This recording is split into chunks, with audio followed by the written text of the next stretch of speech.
Welcome to Fire Breathing Kittens, an actual play podcast. Every episode microplot is a complete adventure with a beginning and an end that fits into the overarching macroplot of the whole season. Because they stand sturdily on their own, you can listen to these adventures in any order, and you can skip any you don't enjoy. Today, we're playing using the combat mechanics for the game Roll for Shoes. It's the second time I've played it, so I might make some mistakes. If you enjoy these mechanics, you can find the game at rollforshoes.com. Build your own character and play with friends. Speaking of friends, today we're joined by Armando. Yes, hello everyone. My name is Armando Contenda Vilano de Medici. It is a very good pleasure to be here with friends and listeners alike. So let's see. I am a human being. I'm a 31-year-old man. And let's see, what do I look like? To paint the picture for the listener. I have a shoulder-length, very dark brown hair, almost a black, but it is very dark brown. A very spectacular mustache. My skin is like a cream color, like a terracotta, it's like a little bit tan, a little bit cream, it's in between. I am about 6'2" tall and a very lean 165 pounds. I'm wearing like a leather vest, a white shirt. It's not puffy, because puffy like gives in my way. I want like a very, not too tight, not too loose, but very flexible. You know what I'm saying? Like I'm a sword fighter. I don't know if I mentioned that before, but I'm a mercenary sword fighter. I'm excellent, by the way. And my clothing is adapted to be able to do that successfully. So I have leather boots, I have regular pants, and a vest and a shirt, and there we are. You will now know what I look like, and thank you very much. Nugh, the not-so-silent. Hi, I'm Nugh. I am about 6.5 feet tall and made up of the body parts of donor cadavers. I'm a flesh golem. I look a lot like what people in your realm might call Frankenstein's monster. I used to be a lot less monstrous, but fairly recently I was horrendously burned in an attack.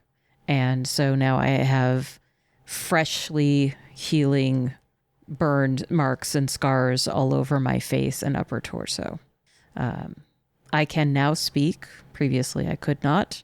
And that's been an interesting change for me. I wear a dirty brown suit that is still stained from a grave. And generally speaking, I work, I do labor. I carry things. That's the thing that everybody knows I'm good for. And Sadie/Anne. /Hudson/Chad. Oh, a new one. We're just all piling up in here. It's like a clown car. Hi. I am Anne, and okay, if you haven't seen the anime Free Run, you should see the anime Free Run. There you go. I decided to play as an elf as I play this character. This is me, the player, talking. I'm not going to try to do all those character voices yet. But yeah, she has ears as wide and flat as the horizon and gray hair. And as Anne, I'm going to try to be including the following 13 words in my vocabulary for this session. My goal this year was to try to understand Shakespeare a little bit better because I realized that I did not understand what was happening on stage. And I was like, they seem very animated and into what they're doing. And it's like a foreign language to me. And then I was like, wait, it is a foreign language. I should do vocab study flashcards. So anyway, intermit is to hold off. Tell the clock is to answer appropriately. Arras, which is probably not how that is said, are hanging tapestries. I'm sure Elizabethan English peasants said arras. Anyway, fetches is excuses. Colliery barbermongers are people who go too often to the barber. Anon is soon, but soft. Means slowly? So like, but soft. What light from yonder window breaks? Is like, dawn's taken a while? Anyway, I didn't know that. All right, gull is to deceive or trick. Makes sense, I've met gulls. Jowls are bumps. Didn't know that. Thought that was like necks. Let is to hinder. Bodkin's a dagger. Didn't know that. Collied, not dogs. Darkened. Denotement is careful observation. There you go. Listen to those. It's not a drinking game because that's too many. Or it is, It and could you be can a have a lot drinking of game. fun. Yes, exactly. Don't limit the listener. They have 3 hours to drink. Don't finish like a whole beer with each one, but take a sip. It'll be fun. Or don't. Don't Fire Breathing die. Kittens does not condone excessive drinking. Or children listening to the podcast. Or children. You can drink water. It can be a always water game drinking responsibly. game. There you go. Yeah. All right, as I said, we're playing Roll for Shoes today, and Roll for Shoes is a very simple game. There are literally only 6 rules. The first one is say what you want to do and roll the number of d6s determined by the level of relevant skill you have. Number 2, if the sum is higher than the opposing roll, then the thing you wanted to happen happens. 3, at the start, if you only have one skill, you only have one skill, and that's do anything. 1 dice. If you roll 6s, you get a new skill specific to the action, 1 level higher than the one you used. All Number- sixes. All 6s. I messed that up last time. Number 5, if for every roll you fail, you get 1 experience point. And experience points can be used to change the die into a 6 for advancement purposes only. And I think we determined last time that is for advancement of the character, not the plot. Do you all agree with that? Yeah. That works for me, yes. Excellent. All right, so let's jump right in. So the past couple of days in Nicomoy, you all have been having terrible dreams, nightmares, and it's not just you. There is a pall over the whole city that people are just grumpy. No one has been sleeping very well. It's just, you can kind of feel the city's a little on edge. And it is nighttime. Y'all are sitting in the Fire Breathing Kittens Guild Hall. It's a nice, crisp fall evening. There's a nice fire burning in the hearth. What are y'all doing in the guild hall? So I would like to say sleep is very important for like mental health and especially like for everybody, but in particular me. So like I usually wake up at dawn and start a training, but lately because of the nightmares, I'm like waking up at like 8:30 in the morning, like a sleepyhead, you know what I'm saying? And so I'm very self-conscious that I'm not advancing as fast as I should be. And so I'm trying to read more boring books, but that are happy. So it's like a boring, happy book, trying to plant the seeds of happiness in my mind so that when I go to sleep, I do not have nightmares, but rather pleasant dreams. And boring so I can fall asleep. Like, I don't mind falling asleep at like 6 in the evening if I could get a decent night's sleep for a change. And what are you doing? I've been trying to teach Sadie that life can be not overwhelming, but fun. And, you know, if she can address her problems, maybe she can fix them. So I am drinking chamomile tea, which I'm not sure if she's had before, and linden tea and cinnamon tea and probably some boiled ginger. And I'm trying all these like soothing, caffeine-free herbals. And since I've made so many pots of tea, I've made flights of tea that I am handing out to you guys. And I'm like, would you like some rooibos? Does Sadie talk back to you in these instances, or is she still quiet in your mind? Still quiet. Okay. Nugh, what are you doing? So Nugh is, he's got one of his many notebooks or journals with him, and I'm writing in one of them, apparently some lines of a verse, and you can sort of, there's a couple of little mechanical toys sitting in front of him, and every so often they sort of bend over and peer at what he's writing, because they are animated with little nanites, and he kind of quietly is reading them the lines that he's composing to see if they agree that they're terrible or not. So I'm gonna read one of these out loud if that's all right. Absolutely. Sleep, my restless friend, night's companion, yet I long for an end to this terror's run. It's a work in progress. I need everyone to roll a 6-sided die and tell me what they got. I got a 6. Nice. 2. Also 2. Okay. Armando, please take off your headphones for just a moment. Very well. I will Did we wave at you fail? when it's time. Rain pounds the streets of Nicomoy tonight. A low, distant rumble of thunder echoes down the deserted streets. In the warm, fire-lit tap room of the fire-breathing kittens sit our 2 heroes. Nugh, you have a very real sense of deja vu. You have felt this exact scene before. What would you like to do? I think I'm just going to mentally prepare myself for it. Okay. Maybe I'll take my pen and I'll write on my arm, "You might be dreaming." Anne, you are familiar kind of with the feeling of being kind of in a dream, having inhabited somebody's body in a very similar state before. So it's not a deja vu for you, but you understand that you're dreaming. And Armando's got his headphones back on. So as you look around, you see a harassed looking Edward of Nod is sitting in the seat opposite of Nugh. He's slightly transparent, as if he's not entirely there. And he looks over at you, Nugh, and he goes, "Nugh, I'm really sorry to do this to you again. Don't worry, you are in the Fire Breathing Kittens Guild Hall.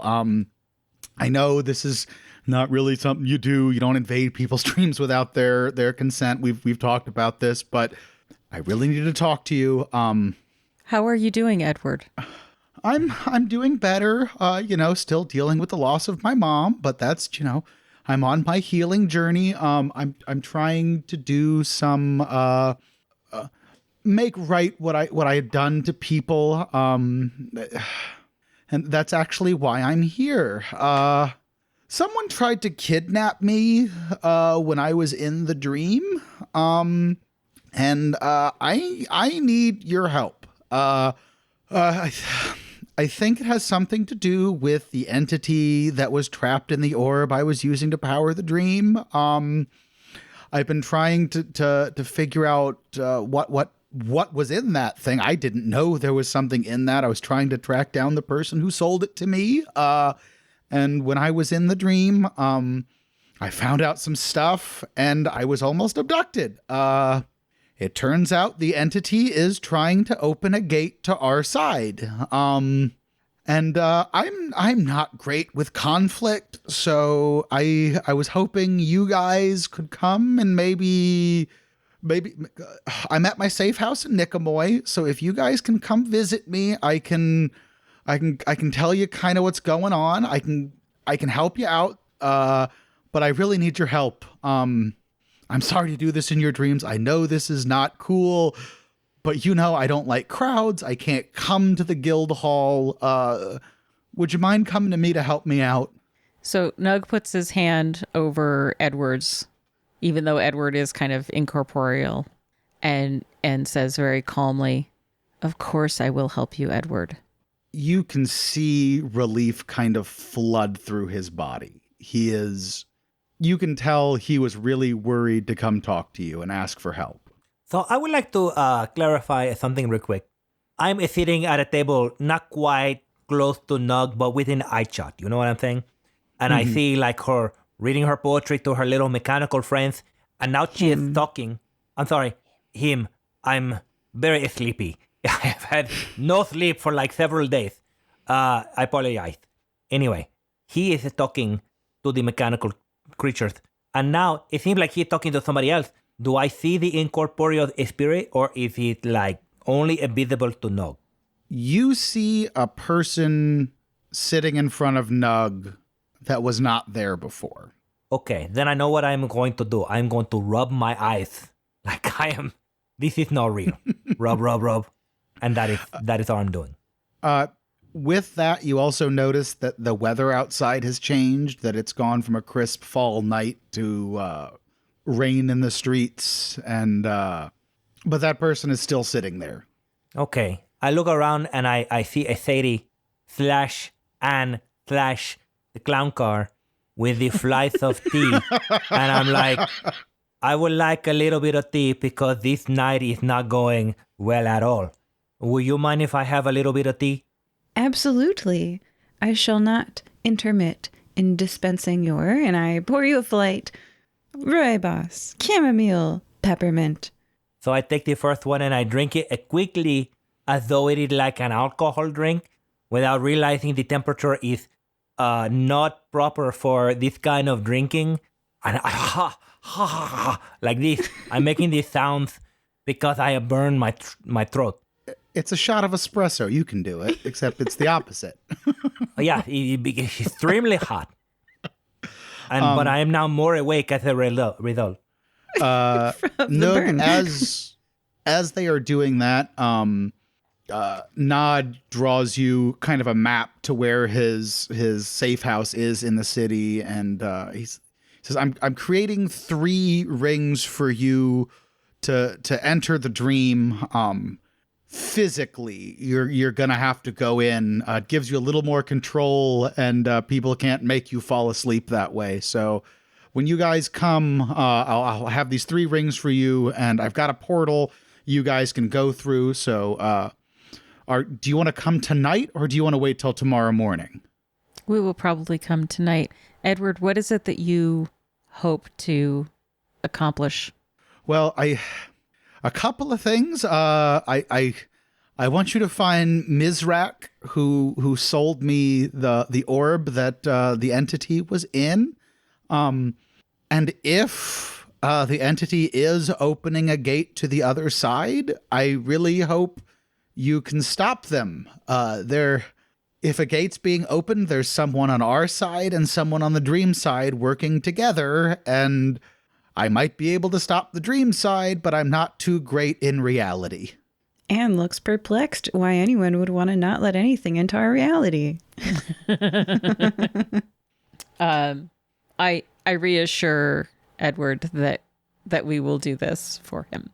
Has the entity done anything to demonstrate that it is not your friend or not trustworthy in this reality?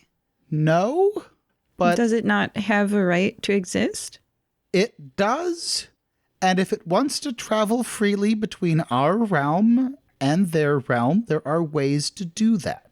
By cracking open a gate, a permanent gateway that never closes from our side to the dream, there would be catastrophic consequences to magic, to reality itself. In the dream, your will controls reality. There are walls in our reality that prevent that.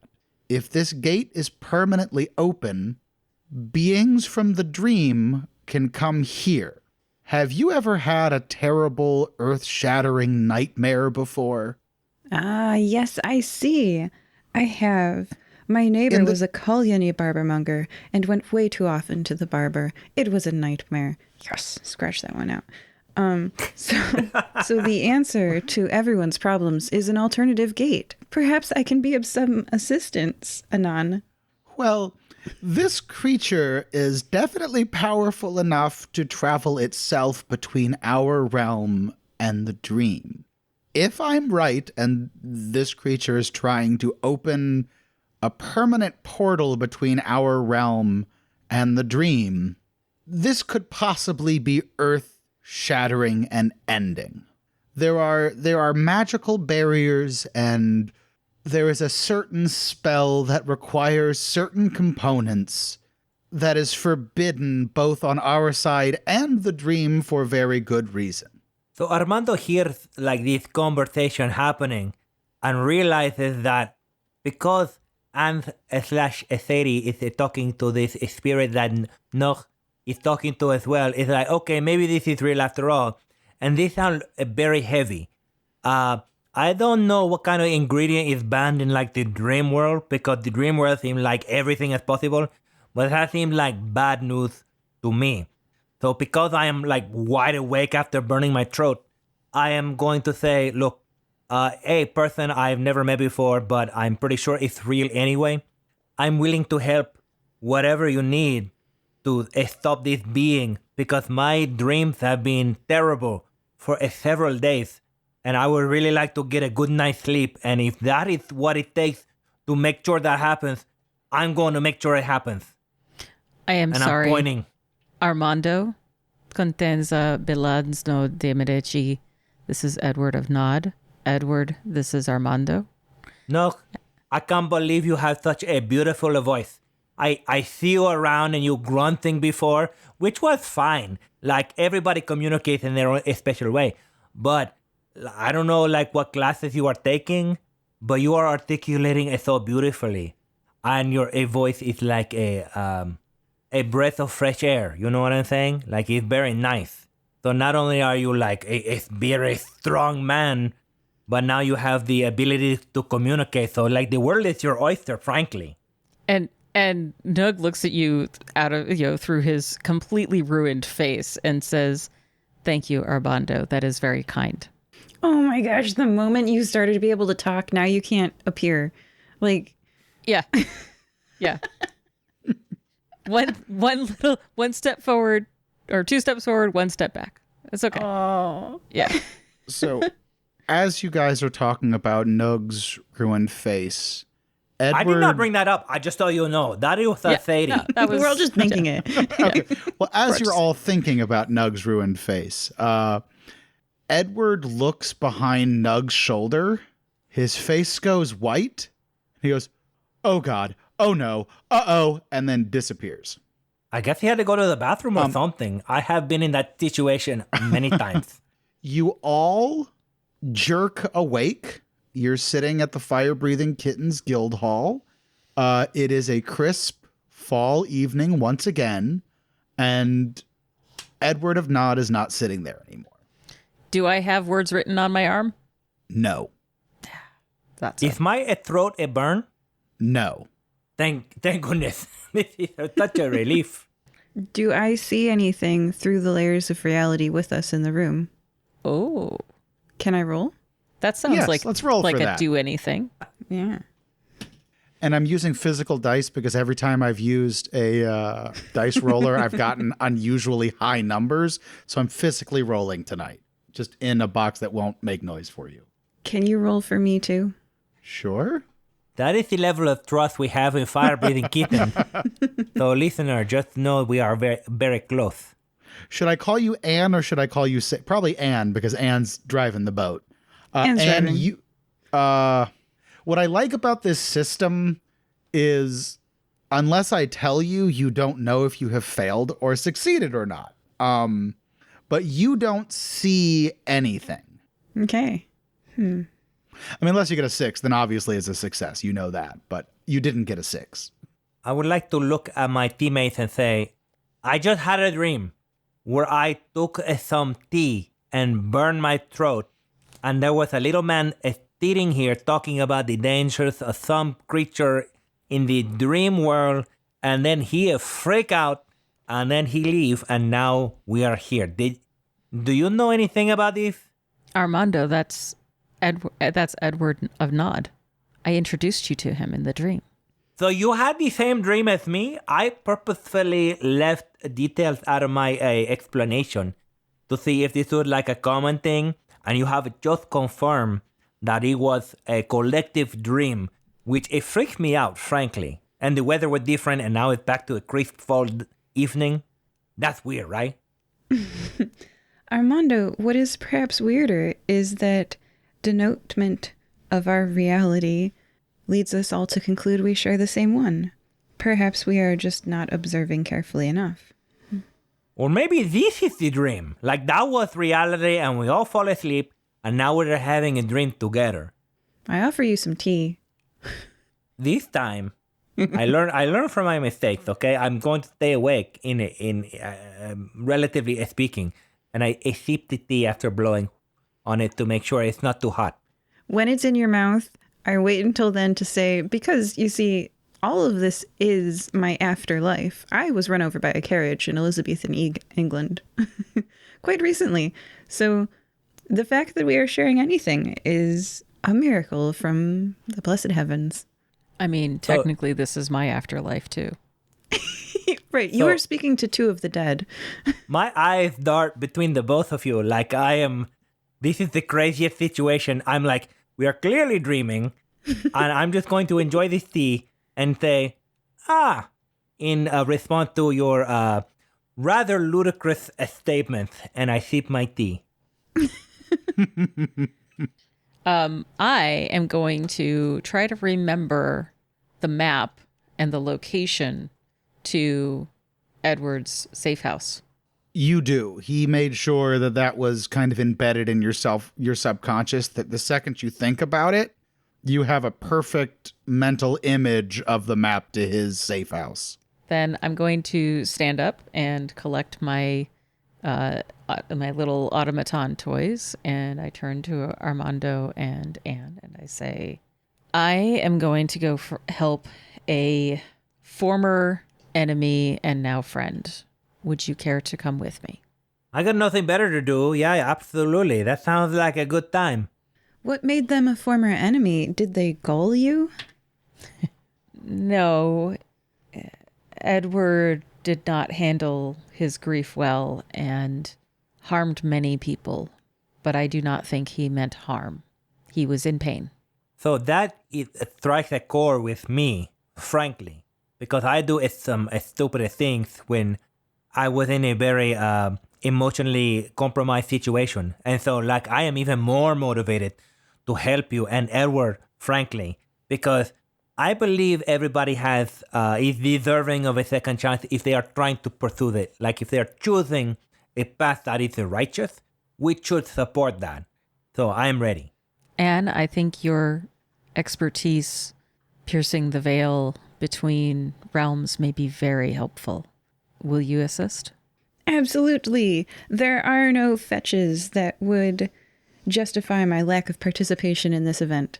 Hey, don't front load these. We don't want our listeners drunk before Act 2. I don't like getting them all out of the way. Yes, scratch. Yes, scratch. Then let us go. We Okay, head out into the crisp autumn night that is not pouring rain to head It there. is about a 30-minute walk to where his safe house is. It is in the warehouse district of Nicomoy.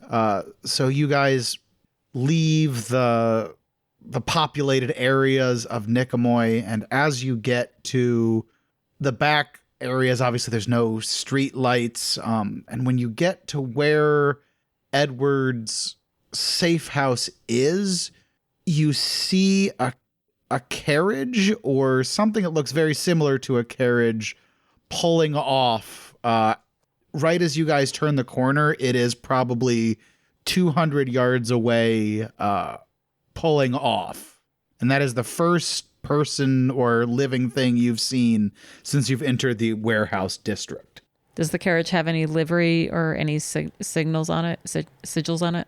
It is a couple hundred yards away, and it is nighttime. So that's going to be a roll. Sure. All right, I'll try. See if I can see in the dark. I got a 6. Okay, I got a 5, so you beat me. And what do we want to call this skill? See in the dark? Let's make it a little more general than see in the dark. I want to kind of spot. Let's give it some class and say, like, Eye of the Eagle, like you can see very well. I mean, There you it's go. basically dark vision, so, you know. You know what? That's what we're going to call it. We're going to call it dark vision. So you pierce the darkness. And actually what's really weird is you normally can't see this well, but you have a feeling of having almost like have you ever had deja vu where you did something in a dream that you're like, oh, well, I can do that in real life if I can do it in a dream? Yeah, like last night. Yeah. All the time. You had that feeling, except you could actually do what you did in the dream. And you see a little further than you normally can. You pierce the darkness a little bit, and you see on the side of the carriage, it says Safiosi Waste Management. I love it. This is very on theme. I relay this information to Anne and Armando. Armando, you've dealt with the Safiosi family before, have you not?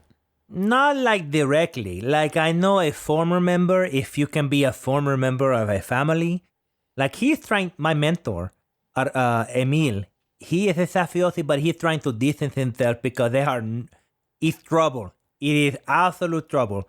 And I have had chance encounters with occasional members of the Safiosi family as a part of my mercenary Ethor fighting, but I don't trust it. Like when I see the name Safiosi, it is bad news. 100% of the time. Does your mentor live in town? He's kind of on the run. There are assassins looking for him.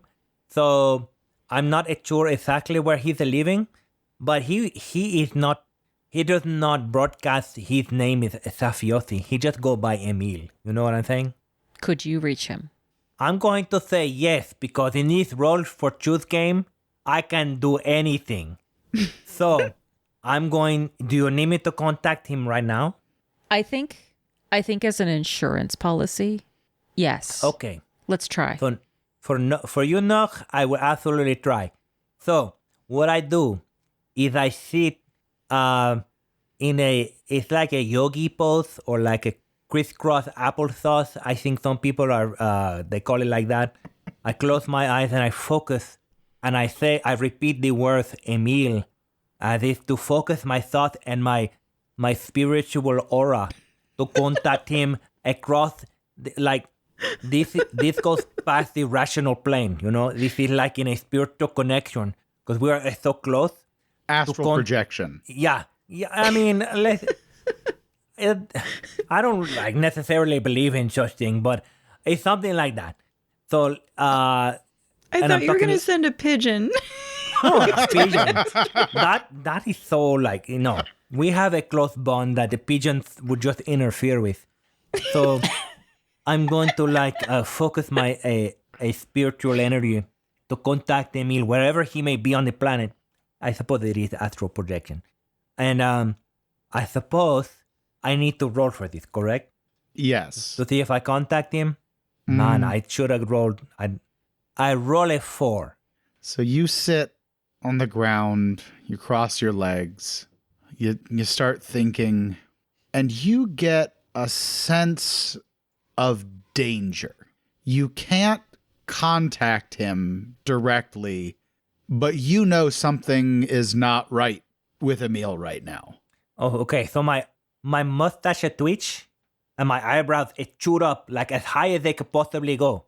And then I stand up very quickly and I turn to Nugh and I turn to Sadie or /Ann, a little still confused about that, frankly, internally.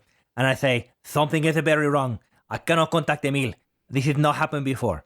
And so I check my hands at them in a way to signify the importance of what I'm trying to say to them. And I say, I don't know if this courage has anything to do with the inability for me to contact him, but I am very concerned. And I wait for a response, of course. I look over at Anne.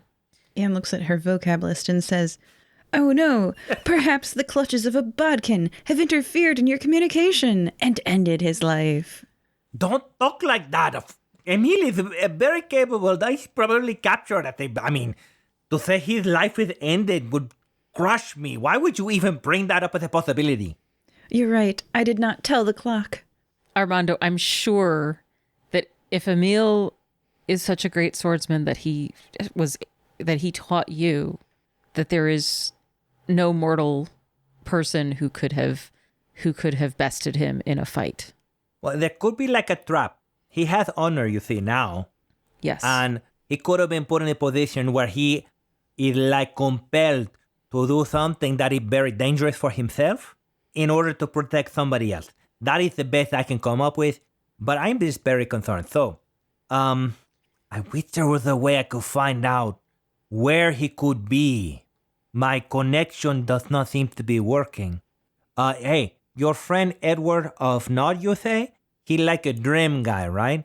Does he have like a ability maybe to like have windows to people that are sleeping and see where they are or whatever? Like we could contact him and he could tell us, oh yeah, Emil, he is over there down the street or whatever. I believe that is one of his skills, yes. That is a good trick. I gotta learn that one. It would be useful sometimes, wouldn't it? Like right now, am I right? Let's go ask him. Yes, let's find Edward. And if it comes up in conversation, I don't want to force it, you know what I'm saying? That might be impolite. He has his own problems, and it's not fair for us to burden him with our emotional baggage while he's dealing with his own problems. But if he has the bandwidth, I would like to check in on Emil. Armando, I consider Edward to be a friend, and I am doing a favor for him. I consider you to be a friend, and I don't think it's unfair to ask him to do a favor for me, for you. I appreciate that. Like, no, that means a lot to me. Like, I really respect what you are doing, and the level of honor you are showing right now is kind of overwhelming emotionally for me, to be frank. Armando, I have had good teachers between yourself and Bill the Statue Man on how to behave in an honorable way. So, like, I'm going to turn away, not in an impolite way. You know what I'm saying? Right. But I see something and I turn away and I let a little tear escape my eye. And I rub it casually in a way that you do not necessarily think that it's what I'm doing. I kind of rub it away. And then I turn back and I say, that means very much to me. Like that. And I think that Nugh is like openly tears are flowing down his face. And he says, it means a lot to me too, Armando. He is completely unafraid to shed tears and show his emotions. Whoa. That It's is like sausage leaking. So here's what I'm... A little bit. So that inspired me. Like, I take his hand as if I'm going to shake his hand, and then I pull him in, and then I give him a big old hug, but then I slap his back twice, pow, like that, to show this is the manliest hug I could possibly give you, to show this connection between us. I am like ready to take on the world for you. Yeah. And when you do that, I think that you realize when you bring him in for an embrace, you realize the extent of the burns. They extend under his clothes, and like when you pat him on the back, you realize that you've just basically hit what is probably a very raw 3rd-degree burn. and Nugh kind of winces and sort of backs off, and he's still crying, but probably for a different reason now. I say, ooh, I realize I could have been a little too aggressive in my emotion. I am sorry, Nugh. I want to say that I also have quite a lot of scars from a recent zombie attack several episodes ago, mind you. It will heal, it will make a good story, and I'm sorry for aggravating your injury. But perhaps it's okay. I will say Sadie was very quick with some painkillers at the time. It definitely helped. And I look over at Anne. Anne looks befuddled. She doesn't remember that. Of course not. Can you check your bag, Anne, or something? Like, I'm sure there is like some crystals in there from the Sadie times, you know what I'm saying? That could help Nugh right now. Yes, I carry them with me. However, I have no idea how to implement them, and I have a fanny pack. And it has rocks in it. Danger rocks. And I try not to touch them. It's okay. It was needed in an emergency, and should it come up again, maybe we'll see what we need. But for now, let's just go and talk to Edward. It's like check off I'll be the rocks. fine. Okay. Sadie's face collies, but, she can't remember. But she tries to carry on. So you guys going to Edward's safe house now? Yes. Okay. As you approach the doorway, you realize the door has been knocked off its hinges. I'm not Everyone an expert on safe houses, but these look like a terrible sign. Everyone roll a d6 for me, please. Does this pertain to dark vision? This is literally me saying I have dark vision. No. No, this is not dark vision. Okay. 5, which I'll take. Opening the game with a 6, I was like, nope, rejected. Everyone will think I'm cheating. I got a 2.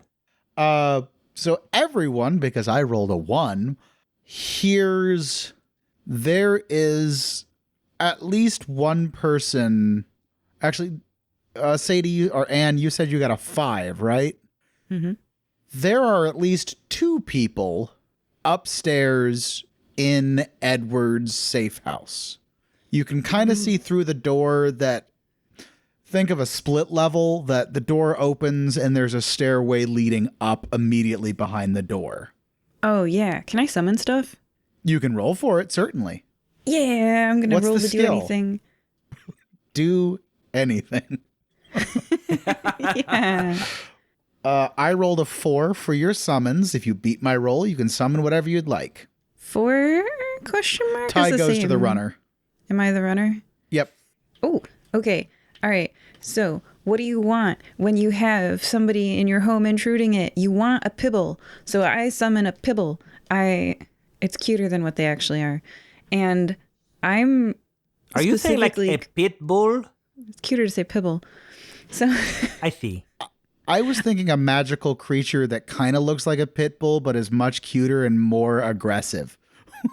cuter and more aggressive. I take it. This is an interesting, perhaps pibbles plus floppy ears? There we Like go. long, down to Yeah. the floor. Yeah. I mean, it's hard to get cuter than a pibble. I do. I've been bit by a pit bull, so I'm a little afraid of them myself, but I have to admit they're kind of cute dogs. And when you want them to bite people, what else do you want a golden retriever right now? No. You want a pibble. In this fairness, golden situation. retrievers do actually bite more people than anybody but chihuahuas. That's so true, but because of the retriever nature that they were bred for, their jaws Yeah. close partially open, so they'd never kill anybody. Yeah. So, like, fun fact, 70% of all the dog deaths are pibbles because when their jaws close, they mean it. And they lock. A 70%. That is 70% quite... of all dog bite deaths are pibbles because their bites matter. We're not like- we're not counting infection, correct? No. Dog bite. Thankfully, that like, doesn't take out a lot of folks. No. Yeah. But no, like, if I were to summon a dog right now to eat a person, It would be a We're pit bull. advancing to eating people. No, it's not a pit bull. No, it's a not pibble. This is a Pibble. pibble. Okay, This is yes. not legally Pibble TM. distinct from a pit bull. to be fair, I think that if I were going to summon a dog to eat somebody, I'd probably pick a beagle that was large enough to see that person as a treat and just let it go. Having I've never a seen a beagle, skinny beagle. as someone who owns a beagle, I wouldn't even say a treat. It would be trash that they're not allowed to eat.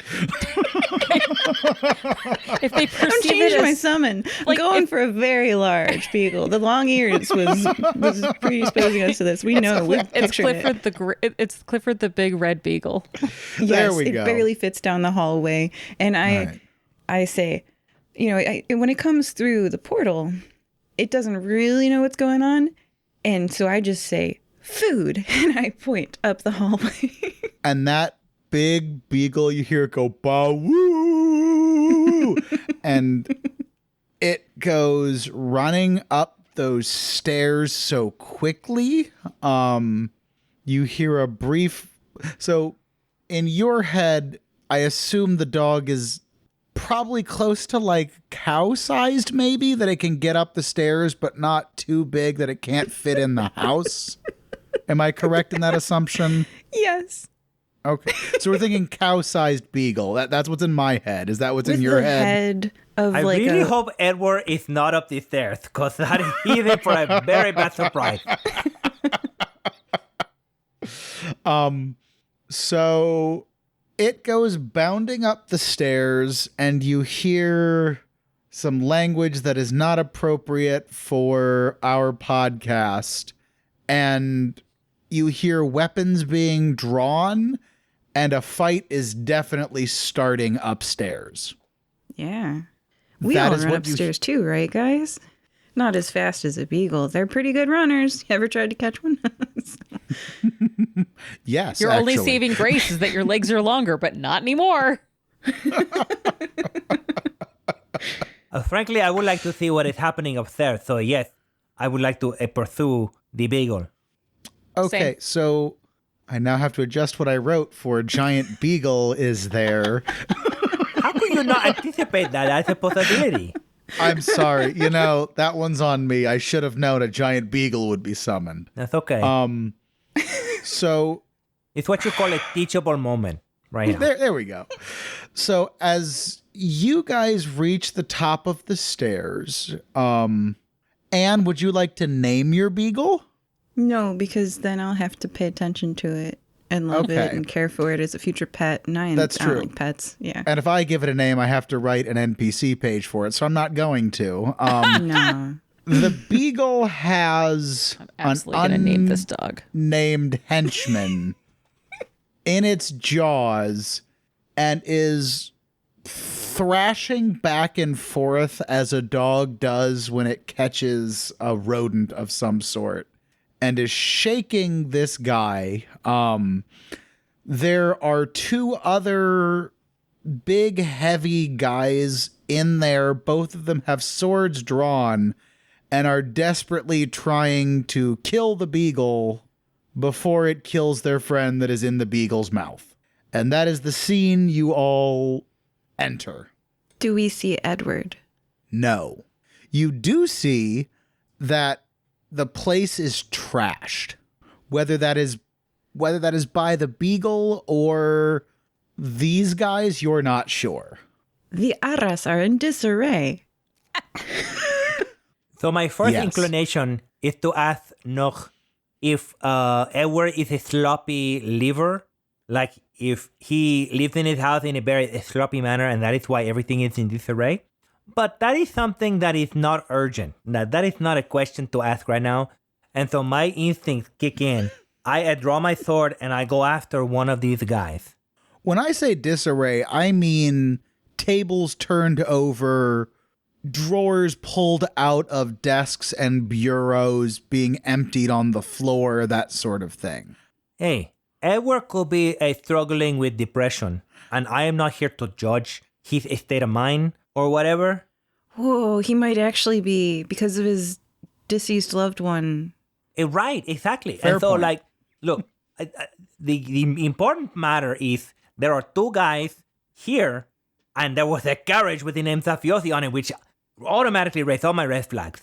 And so my instinct, like I say, kick in, sword come out, bada-bada-bada-bam, and then I'm ready to say, you don't touch this beagle, okay? This is my friend's beagle. As it like bites someone. Well, it's not biting me, so like I'm not totally concerned right now. Yeah, I'm not even really talking. I'm just grabbing a. You said that the room is in disarray. I'm going to assume there's broken furniture. I'm picking up a stick or something that looks like a club, and I am going to stop these scoundrels from attacking my new friend Clifford the Beagle. Yeah, I named it, I'm still not going to create an NPC page I for this will, dog. but I made it. So Nugh is going to grab an improvised weapon, and are you going to attack someone or just intercede between them? I'm hoping to knock one of them out. Okay. What is everybody else doing? Since there is no initiative in this system, everyone is going to declare what they're going to do at once, and everyone is going to roll dice at the same time. Obviously, we're going to go in order, but mechanically, it's going to happen simultaneously. So, Anne, what are you doing? Should I act as Clifford, the big red beagle? Clifford has a person in their jaws and is currently trying to shake them to death. Yeah, I want to If roll you the would like- shake. Okay. I guess they would try to break out from that. And what is Anne herself doing? She's keeping an eye on things from the doorway. Okay, so you're not engaging at all? I'm a summoner. I'm going to do very much like Una from FF10, and I'm Okay. going to make my creatures be closer than me. Okay, and Armando, what are you doing? So like I am standing in between these two, I feel the liberty to call them a hoodlums. The two hoodlums and the big dog, the big beagle with the third hollow in the jaws. So I'm between with my sword out, like, don't you dare try to attack this dog. But my eventual goal is to like interrogate, like, what are you doing here? Who are you? Where is Edward? Like, those are the three important questions. But first, the sword is out, ready in case they try to attack. Okay, they are clearly trying to free their friend from this dog. So they are attacking the dog. Then they're Are you about going- to meet the justice that I am about to unfurl on them. Okay, then Sadie, I am going to need you to roll 2 6-sided. It's one for each of them 6-sided die in a opposition to what they're trying to do to Clifford the big red beagle. A 3 and a 6. Okay, the first one got a 6, so he does hit Clifford, and his goal was to get his friend out of Clifford. So he does succeed on that. The second one, what you said, the second one was a 6. So now Clifford, if you want to make a character sheet for Clifford is now extra, I don't know, what do we want to call this? Shaking people. Well, no, because he succeeded against them being so defense, you get 2 dice in defense now, but the guy failed attacking Clifford, but he did drop the third person. Yeah, loose skin. Yeah. So Nugh, you get to roll to attack one of them, and Armando, you get to roll to attack one of them, and they will roll opposition to you. So Nugh, you are trying to knock them out. That is your goal. Yep. Armando, what is your goal in attacking them? Are you trying to kill them, knock them out, disarm them? I would like to get into a situation where I am able to question them. So number 1, disarm them, like make them defeat them, but not kill them. Okay. So I can question them. So roll a 6-sided die to disarm, and Nugh, you are going to roll a 6-sided die to knock them out. I rolled a 4. I rolled a 2, so one of them is unconscious. Nice. I roll a 5. I rolled a 1, so one of them is unconscious, one of them is disarmed, and one of them is laying on the floor after having been shaken by a giant dog. I would like to disarm them in a very spectacular way, if that's okay. Like, I want their sword to be stuck in the ceiling. Like, I cling, clang, clang, cling, clang, and then knock the sword out of the hand, and I stick right into the ceiling, and then he is just like, oh, what do I do now?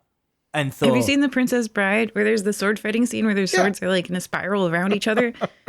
Yes, very similar. I'm not trying to like rip off the such a spectacular movie, but I am. I want to disarm them with a style. I gotta say, I think of Armando as being an Inigo Montoya myself. Yeah. Completely. Anyway, 100%. There's a different relationship with our fathers, but that is neither here nor there. I don't As know. I someone mean, who's- you sought resolution over your father's death. Okay, that is true. Yeah, I mean, Of a I just sort. have to say, different way to attack the problem. That is true. Please, listener, listen to my past episodes, and you can find out why that is funny. Inigo Montoya's dad didn't leave him with 30 grand in credit card debt either. That's true. That is have been, and it is now 50,000 because of interest alone. as someone who's done stage combat, I just have to say the fight between Inigo Montoya and Wesley is one of the best done sword fights ever to be on film. Yes. It is amazing. It is spectacular. If you haven't seen that movie, put us on pause, go watch that movie and come back. Oh my God. If you haven't seen The 100%. Princess Bride, what are you doing? Go watch it. It's fantastic. you're not You're living 2 life. hours.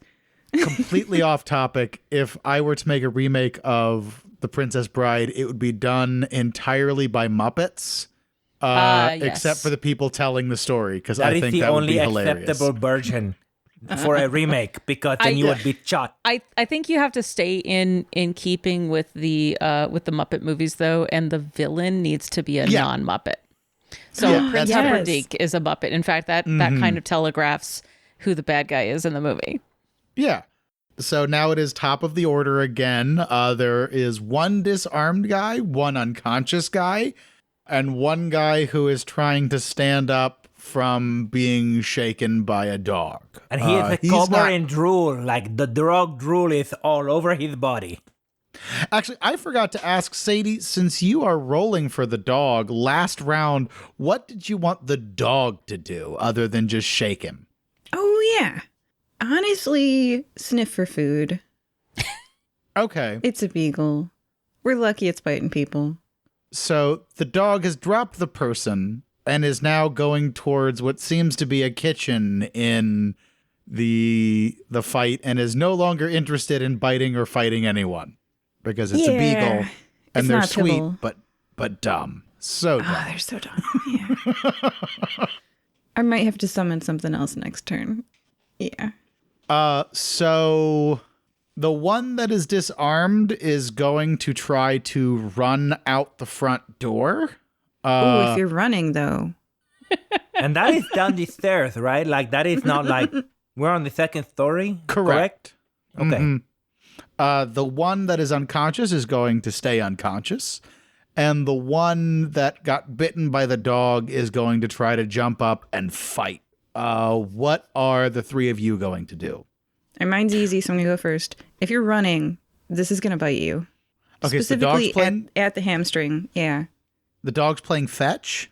The dog is playing bite. Because you're running, and it's a very mean dog. Oh, so this is He a thinks of mean people's- beagle. I mean, like, you're people, and it's elephant-sized or cow-sized, right? So, like, it's going to try to eat you. It's like how squirrels are not... They're like squeaky toys. You know, you play with them by destroying them. So I have a beagle. And Has my it ever beagle has... interacted positively with a squirrel? No, but also maybe my beagle's a wuss. I'll give you that. It only wants to sniff everything. It has no kill instinct. It wants to corner that squirrel and sniff the hell out of it. Interesting. Okay, so I change what I do. I want to corner the person and sniff them all over. And it's a cow-sized beagle, so it's going to corner you very efficiently. That's my plan. Okay, so you're trying to corner him. Cows are very fast also. I don't know if you know this, but they are like super fast. That's my plan. Armando, what are you doing? So my instinct is to go after this man who is trying to run away. But then I see like this giant dog trying to do the same thing. And I like wisely back up out of the way. And so like I'm just watching this happen.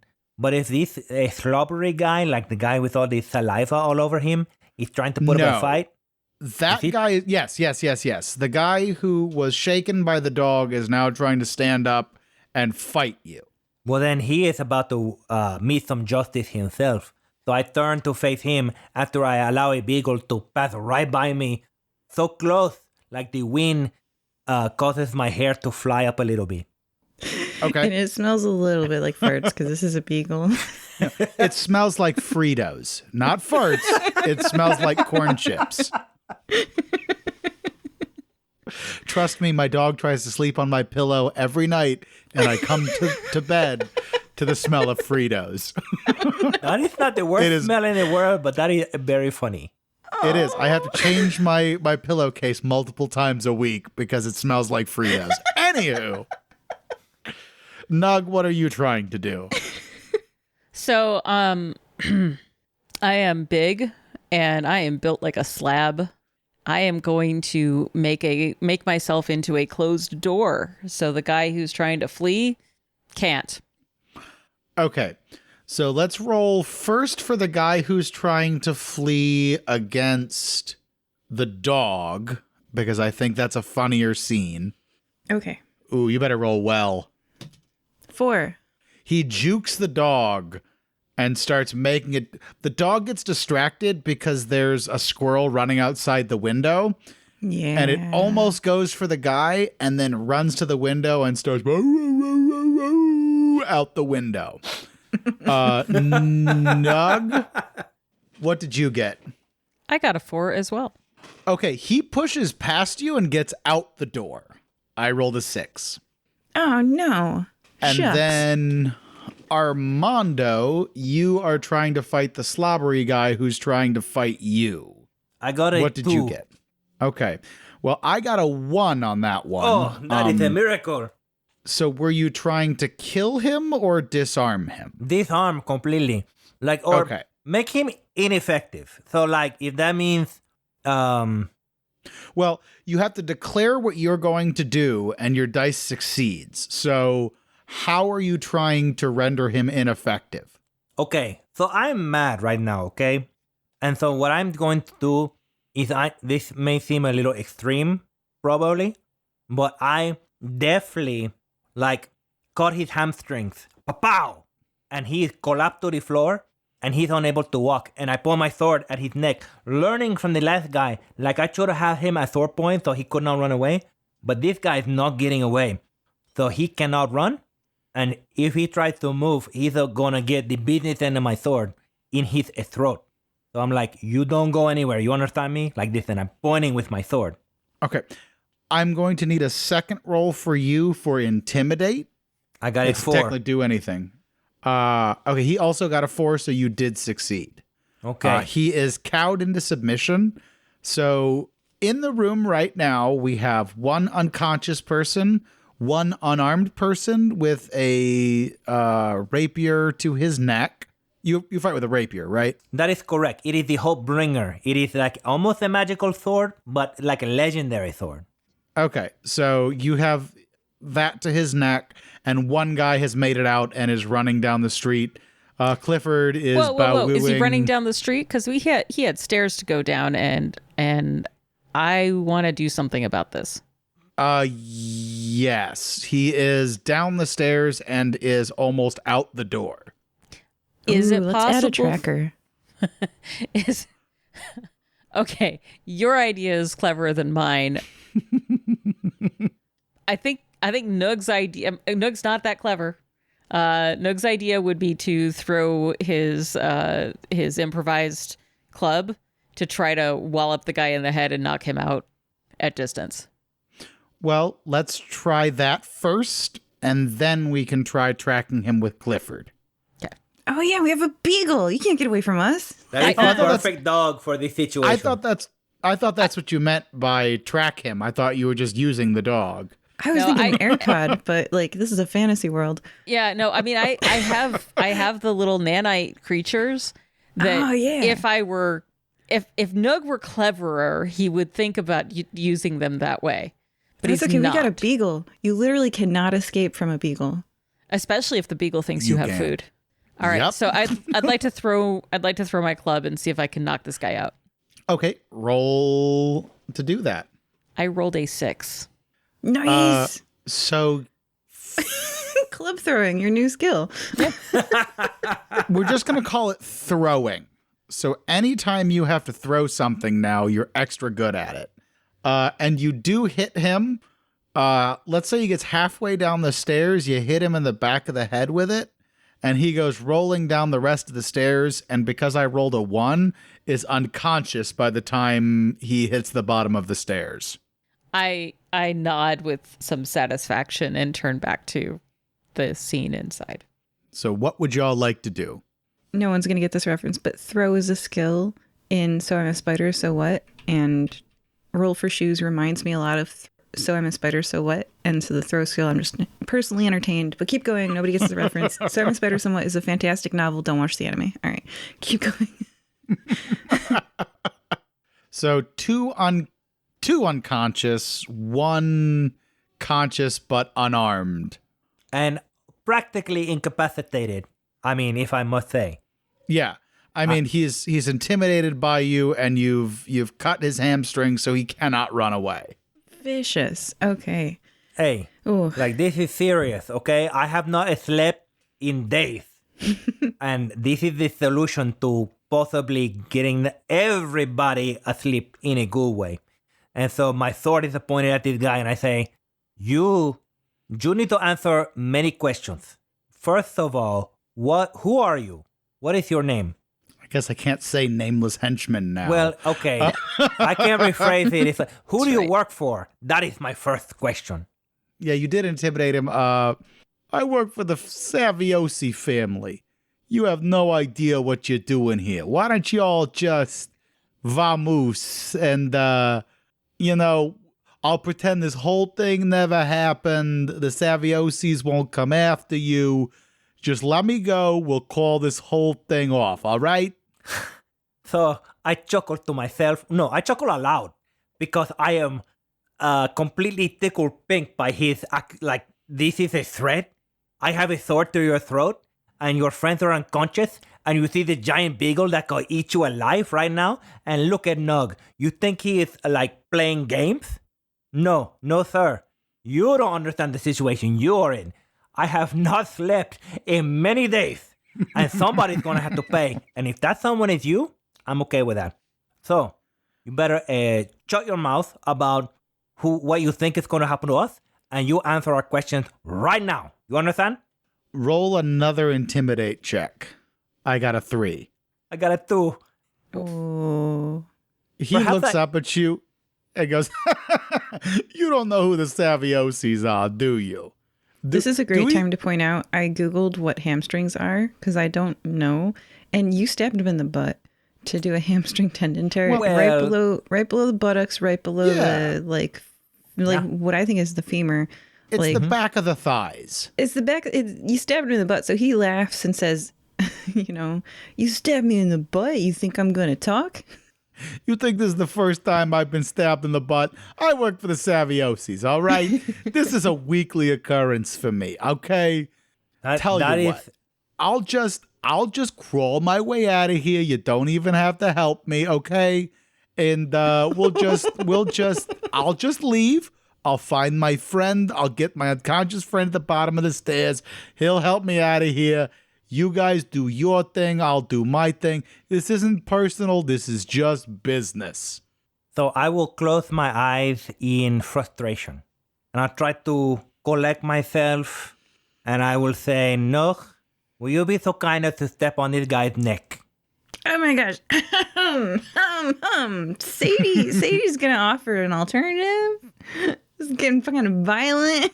No, I got 2 muscle not and like no brain. crushing his neck, but just pinning him and just enough pressure to know that we are serious. Okay, all right. Armando, it is possible that, but soft. There are alternative methods for inducing speech in the unwilling. Perhaps we could simply dangle his head into the multiverse. I can open a portal next to his eyes, and we can just push him through and make him see everything. And there's no need to torture the man. And I'm gonna play it up a little bit that what she's suggesting is terrifying. Absolutely terrifying. And I mean, I'm not wrong, but also I'm going to play it up as just like the worst possible fate. This is worse. This is worse than if I crush his throat. And there's no need for that level. The man just wants to go home. We're doing good cop, bad cop here. A little bit, yeah. Yeah. Okay. Then both of you roll 6-sided dice, and I will have to beat both of them for him not to be intimidated. Ooh, that's not a good roll. I got a 4. Okay, well, he lost to both of you. So he pees a little bit when you threaten to shove his face through the multiverse. He goes, all right. I'll tell you what. I'll tell you everything you want to know as long as you don't tell my boss I told you, okay? These guys are unconscious. They don't know what's going on. We'll just say you figured the whole thing out on your own. I don't know everything, but what I do know, I'll tell you, okay? You ask me questions, I'll answer them, all right? Clearly, this will be a case of us outsmarting, not a case of pressuring in any way. I feel bad. There's a guy peeing with his butt stabbed, and I'm like, oh, not really a torture. This is not the worst day of his life. He worked for the Saviosi. He tell you himself that this is a regular occurrence, okay? He's hurting people. I feel bad. You are a professional adventurer. You gotta be ready for this. Don't feel bad. Feelings of intense guilt. Did we get this I guy's name understand this yet? is only business. We're not, this isn't personal. If we met on the street, we could still be friends, all right? I have information you want. You scared me enough. I'll tell you what you want to know, okay? We'll call it even. You are too hard. Life does not have to be this way. Go ahead, Mr. Business. We're listening. I mean, what do you want to know? Where's Edward? Yeah. Well, Edward is, I don't know exactly where he's going. I wasn't the one driving the carriage, obviously. He is somewhere with the Saviosis, I assume. Do you know where they were supposed to take him? To one of their many, many safe houses. They Why kind were- of they why were you still compartmentalize here? information. Why? Yeah. We was sent here to find out what Edward knew about the plan. We found these 3 rings. We found his notes about the rings. Would you like those? Yes. He hands you 3 rings, and on one ring it says mind, on one ring it says spirit, and on one ring it says body. These are keys to enter his portal to go to the dream realm. We think people were coming here that he was making these rings for. I mean, I'm guessing shot in the dark, it's you 3. Yeah, that's what we found so far. We think the portal is probably that mirror over there, but obviously we didn't put the rings on and go. That's not part of our job. There's 3 of them. Do you want to toss them through the mirror? No, I'm just kidding. No, these are what was a what player he thought. told us. Yeah. Okay. Yeah. Anne would never say such a thing. But I would the like to player turn to would. my colleagues and ask them. I say, okay, Edward is in trouble. He was probably in the carriage we saw when we come up, or what Nugh saw.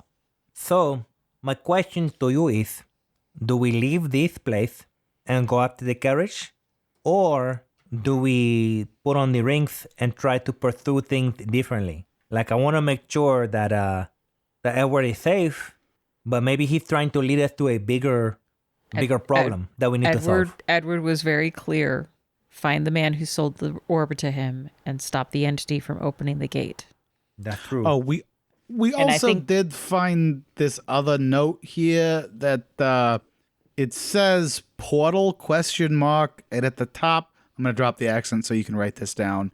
Thanks. It says the blood of the runaway taken by family, the blood of the jailer taken by the prisoner, the soul from the dream that resides. Wait, slow down, please. We don't write that fast. The blood of the prisoner taken by the jailer. I'm still on the runaway. Taken by what? Taken by family. Sorry, let me start from the top. The blood of the runaway taken by family. Yeah. The blood of the jailer taken by the prisoner. Okay. Got it. The soul of the... The soul of a dreamer now awake. That one's a bit freaky. The soul of an awakened now in the dream. Is that it? This is over my pay grade. Yes, that is it. But perfect for Anne, meanderer of the multiverse, Anne. And because I cannot resist doing this, I am going to say to him, do you have free will, Mr. Business? Are you I free mean- are you free to walk away from this life you lead? No. I mean, I've made commitments that I mean, there'd be bad things for me and my family if I were to walk away at this point. I'm pretty deep in. There's no getting out for me. Do you want to get out? Beat my roll, and the answer is yes. Yeah, all right. 3. I rolled a 1. God, I need new dice. No, you don't. No, you don't. I roll those, all they're fine. high when I do the online thing. When I roll physically, I get crap. He looks at you with hope in his eyes. There's no way out for me. I'm too deep in. I can't. I mean, I don't want to do this anymore. But it's. If I leave now, they'll kill my wife and my kids, and I can't do that to them. This is what I do now. If worst case, if you want to kill me, you can do that, but I can't do that to my family. This is what I do. Mr. Business, there's always options. And I roll up my cuff and I show him the tattoo and I say, come to our guild hall after all this is over and I will do what I can to help you, no matter how long it takes. He looks relieved by that. I'll come talk to you. I gotta straighten out a couple of things first, but I'll I'll stop by sometime. Maybe Sunday afternoon. I'll pop in and see what you got for me. Anytime. And I give him a copy of my poetry book, which is what I give to people that I think need to have some hope and maybe a path to their freedom. He takes that. What do you all want to do now? You have 2 unconscious people, one at the bottom of the stairs, one in the room, and a guy whose hamstrings have been cut, who has given you a lot of information. Just one hamstring is enough, just to point that out. I was just browsing. He could hop on one leg. Yeah, I think maybe give him some bandages to help him up with that. So since I know Sadie's not here to help him, and she probably wouldn't even if she were. So I would like to pet the beagle for doing such a great job, Yeah. frankly. So I don't know if the beagle has been petted at all since he's been summoned, but I will go and like gingerly, like very carefully, because I don't know if he's going to think I'm a toy or food. Yeah. So like I scratch it behind the ear and say, is this a boy dog or a girl dog, Anne? gotta look. Oh, I Yeah, I totally check don't the care, genitals but and I I would say- like to do an opposed roll for food or not. Are you food? Because I didn't necessarily summon like. That's fine. I'm ready. Okay, Not a very I'm gonna smart dog. roll. That's part of the game. Then you all Is it do a 2? contested roll. I got a 5. You are not food. That is, I'm so grateful. I Fred, don't wanna not be food. So like I go up and say, who's a good boy? And I scratch behind the ear, and the beagle, although cow size, still turn on its back to expose his belly. And I started scratching his belly, and he is so happy. And so I just want to reward the beagle for such a good job. That's so sweet. But then I think, hey, you want to put on some rings and figure out what's going on, or I'm ready for an adventure. I look at While these I'm rings. scratching, like I'm still scratching and I'm talking to you like this. I look at these rings and I look at the 3 of us and I say, who is mind, who is spirit, and who is body? Frankly, I think You- Anne has like 4 minds in her right now, so she probably has a Or 4 spirits. monopoly. Oh, that's true. So Let's do process of elimination. I think Nugg's body. I agree. Okay. I was going to say Armando's body, but yeah, all right. take it. I will take that as a compliment. Thank you, Nugh. That is very nice. Who's taller? Well, yes, but command over the body is definitely Armando's. Oh, okay, all right. I think we should all privately vote and then share our results with everyone else. Okay, I'm gonna vote right now. Yeah, you know, when you think about Armando, is he mind? I'd say no. I cannot disagree with that. Okay, I voted. All right, do y'all want to reveal on 3, 2, 1? Ready? Who'd we say for mind? 3, 2, 1. Nugh. Anne. Nugh. Okay. So Nugh is mind. All right. For spirit, 3, 2, 1. And Anne. Armando. So spirit I'm for clearly not Anne. mine because I am not in sync with either of you. Armando, you're the body. You're the body. That's okay with me. With those rings, each of you get to add one skill that you interpret as attached to those things. So Armando, you get something.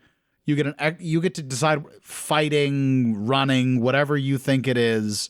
You get a skill for body. Who was mind? Nugh. Nugh, whatever you think of as a skill you can add for mind, add that. And then Anne, whatever you think of as a skill that would relate to spirit, add that, and just tell me what those skills are. No, GM, take off your headphones and let's just tell the listeners. I mean, mechanically, I have to know what's going on. Well, wouldn't it be more fun? All right, fair. Wave at me when you're ready. Okay. All right. No, go first. So as longtime listeners may know, Nugh's core class is actually Bard. So I'm going to go with Bardic Lore, which is just like the the grab bag of random bits of knowledge. Interesting. I thought you'd go poetry. Okay. I'm going that's to gonna be a make subset of random Bardic. facial expressions for the GM because he cannot hear us. Oh, All right, Armando, what's your body skill? well, I'm a Thor fighter, so like it's clearly going to be a Thor fighting, like or fighting in general. Maybe alacrity, like I am very fluid in everything I do. So maybe it is. I'm gonna say alacrity because it could be dancing. Like maybe I need to dance later on, and I want to be more fluid. So fighting, dancing, or anything to do with the body moving. Yeah. All right, I just wrote down one word for spirit. Possess. And let's wave the GM back in. He's not looking. I'm gonna keep waving. Hi. Okay, so if we decided on everything, Yeah, surprising. okay, that took a lot shorter than I thought it would. GM, I have a question for you really quick. It's yeah. a mechanics question. Back in the Yeah. fight, I failed to act as a door and stop the guy from going past me. Did that count as a failure that gives me an XP? It does. In Thank you. fact, if any of you failed, I have not been keeping track of that. Please keep track of that for yourself and add XP as necessary. Oh, I have no idea. I know Armando failed to intimidate one time, and you summoned a monster. The dog failed because he see a squirrel Yeah. Yeah. in the window. You also both failed to see the The carriage. carriage. Armando, you failed to stay awake, so you've got 2 experience. And you've got at least 1 experience. Did you fail again or just once? I think my dog tried to bite someone and failed twice. I'm not going to give you that experience. Yeah. Okay, That's the all right. dog's experience. And the I dog have is going to 0 disappear experience. I've never failed at anything in my life. I just summoned. here. You're wonderful. So if you all put on the rings, Yep. Yes. okay. So once you put on the rings, you feel whatever it is you chose as your skill, you feel like you'd be a little bit better at that thing. I don't know how many games the GM takes their headphones off. But also, you notice the mirror across the room goes from reflective to it looks like liquid mercury. It's not reflecting anything anymore, but it's a silvery liquid. Shall we? I believe the expression is last one in is a rotten egg, and I run to the mirror and I dive in with such alacrity, like it is amazing. Like I do a flip, boom, right through the mirror. Like the perfect, if I was an arrow, it would be a bullseye right in the mirror. I touch my nose and run in the mirror after you. I think Nugh is going to lumber up to the mirror, take a second, pick up another like broken piece of furniture, just so he's got a improvised weapon when he goes in. And I think he might also write again on his arm, "You might be dreaming," right before he walks in. Can I say how humorous it is to me that you have a collection of books that you give out to people to help them process life, but you have no weapons on you, so you have to get like a broken piece of furniture to be prepared? I find that humorous. Yeah, well, Nugh is never trained with a weapon. He carries things. That's what he's good at. So as you all step through the looking glass, there's a rabbit. oh, where does the dog go? The dog does not follow you. It doesn't have a ring. No collar, huh? As you step through, the world changes from the safe house of Edward of Nod. You are now standing on a crowded city street. The skies are a dark blue tapestry of stars and billowing clouds, stars that you've never seen before. A city stands before you populated with every creature you can possibly imagine or dream. A pink elephant wearing a top hat strolls by you. A young girl stops and her head opens as if it were on a hinge, and a snake comes out and starts talking to the person next to them. The buildings are crammed and impossibly close together. They are impossibly thin, and they soar to heights that defy logic. Bright neon signs hang on every available surface, advertising the businesses inside. And a big sign says, "Welcome to the Neon District." And I think this is a good place to take our break. So going into part 2, we've been joined by Anne. Wow. Armando. This is like totally crazy. This is not what I expected at all. And Nugh. This is kind of what I expected. Yeah. Your imagination is so much better than mine. I think it's proven time and time again. I've kind of been here before. Twice. And who has a Listener, review for us? yes, well, kind of, not really. Like we have no review at the moment, but that is where you as a listener can pitch in and help. It's very boring when there is no review, right? Like you are listening to this show, you're like, I wonder what other people think of this show, and there is nothing. This is where you come into play.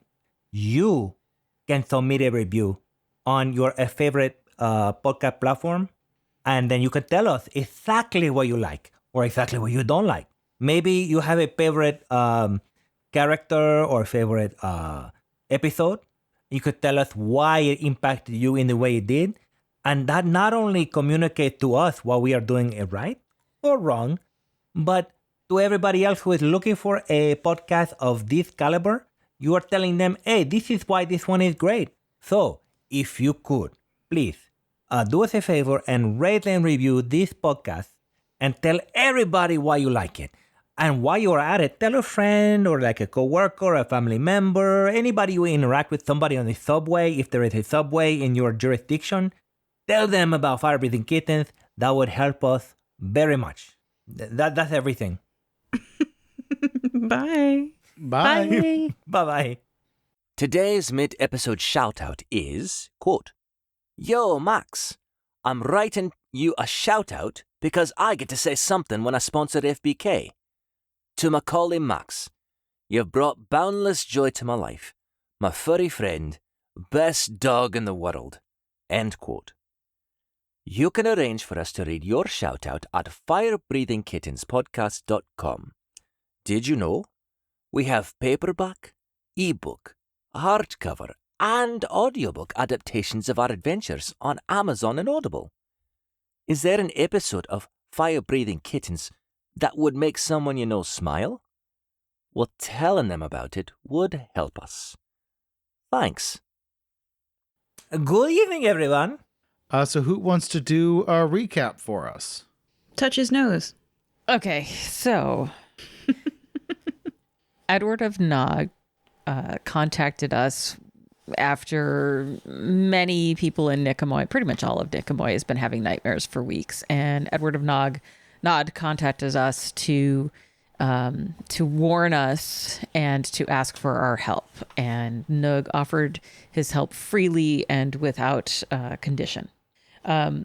Edward tells us that the orb entity that he previously had been dealing with and stealing power from in a previous episode known as a Not Mother was perhaps the entity inside the orb was coming back and was trying to open a gate to our side, a permanent gate. It has a accomplice on this side. Someone is trying to kidnap Edward. And Edward was very clear that he wanted us to try to find Mizrak, who sold him the orb, and to stop the entity from opening the gate, largely because doing so may be a world-shattering event that would disrupt all of magic and all of our reality. Meanwhile, so we go to his safe house after we wake up and find that a Safiosi waste management carriage is riding away. And when we get up to Edward's rooms up in the safe house, there's a couple of Safiosi henchmen basically tossing the place. Anne summons a giant beagle who helps fight these ruffians, and we finally capture one of them and knock out two of the others. The one that we capture is a henchman of the Safiosi family, and who we nickname Mr. Business. And he explains that they found 3 rings. One of them is called mind, spirit, body. And he thinks that they are used to enter the dream portal, which is the mirror. There is a letter with some suggestions. I don't know, cryptic messages, specifically portal, the blood of the runaway taken by family, blood of jailer taken by the prisoner, the soul of a dreamer now awake, the soul of an awakened now in the dream. And we decide among us that Armando embodies the body, Anne embodies the spirit, since she literally contains multitudes, and Nugh embodies the mind. So we put on those rings, we step through, or in Armando's case, dive gracefully like Greg Louganis through the mirror. And when we come through the other side, we are in a strange, surreal dream world in which there are many, many strange creatures and beings on, I believe it was a city street, GM? Yes, and it said, "Welcome to the Neon District." Welcome to the Neon District. So as I said, there are lots of neon signs hanging around. Everyone roll a 6-sided die for me. And since I don't know what your skills are, I don't know if this would apply to them. But essentially, your ring is trying to guide you somewhere. Oh, no. Could this be random bits of lore? No. So I roll a 6. I also rolled a 6. Okay. I rolled a 5. So, oh, wow. So you all succeeded. With... I don't know what the skill would be. I will let you all decide. Essentially, what happens is, as you enter the world, you feel the ring tugging you in a certain direction. GM, my skill was possessed, so I think it yoinks Anne's spirit out of Sadie's body and in that direction. One thing I would like to say, Anne, you're in your own body. Oh, my You body's are dead, not though. in... Your body resembles exactly what it looked like. You are not in Sadie's body right now. Oh, crushed by a carriage? Because I'm real squish. Is that how you would view yourself? Yeah. Then yes, that's Oh, how you gross. look. Oh, like a truck hit me. Yikes. Well, that's great that I rolled a 6 because I am out Now, of here. let me ask you that. Is that how Anne views herself, or is that just how Anne would view the end of her life? That When moment Anne thinks about how she looks, what does she Yeah. think of? Oh, yeah. It's like in the play because- The Matrix, where you like self-actualize, like you, this is yourself, what you look like in your mind. That's probably what Yeah. you look like, not like a run-over person. That is really gross. In the episode Core Development, when I described the scene, I made the player cry. So I'm going to go with, yeah, it was pretty traumatizing. I don't think I can get that image out of my mind. Player tears are currency in this game. Okay. Meanwhile, So- I think Nugh is not burned anymore. Okay. That's a really recent injury, and I don't think he's spent a whole lot of time getting used to it. Okay. Armando, how do you look? I mean, to be honest, I look as fabulous as I always do. It's just like exactly the same, except maybe I'm trying to think. No, exactly the same. I still have the scars on my back from the zombies. My shirt and vest and boots and everything the same. And so like Okay. I'm looking at myself like, yes, this is what I expect. And I look at Anne and I look at Nugh and I'm like, okay, this is very different. So we have a crushed, bloody Anne. But if you said I got a 6 on my skill, then I'm body hopping to the next Well- person nearby, right? The skill was the ring pulling you to somewhere. Oh, okay. So if you want to body hop, the skill is do anything. What was that Or- roll when we came through the... That was the ring pulling you towards something. Oh, okay. Yeah, this body ain't going anywhere, so I'm gonna Okay, try to so- possess someone else. Okay, then roll a beat my roll. Well, it won't be too hard. I got a 1. Well, I got a 3, so you are still a... I don't want you to describe it because, as you said, you made the player cry, but let's just say a bloody mess. Yeah, I'm not going anywhere, guys. I am immobile. So Armando and Anne, what skill do you want to add? I've told you what's happening is the ring is... You feel the ring tugging you towards something. All of you feel it. But Armando and Anne, both of you rolled so well, you get a bonus. So do you want it to be sense something? I'll let you decide what that skill is. Homing pigeon. I think for me, like I am seeing Anne and I'm seeing Nugh and how they look very different, but I am the same. And I am making the assumption, clearly I am not the mind of this outfit. But so my mind is making the assumption that because I have the body ring, my body is the same. And their bodies are different. So I'm like, oh.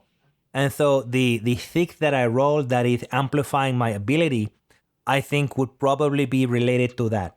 Like more, maybe like a sixth sense, if you will. Like, or amplification of like my hearing and my sight. I just can sense something in the ether that is a little bit, it's affecting me and I'm able to react. Okay, so we'll just call that sense. So when there's something to sense, you will get 2 dice. That sounds good to me. Thank you. And do you want the same skill or do you want something different?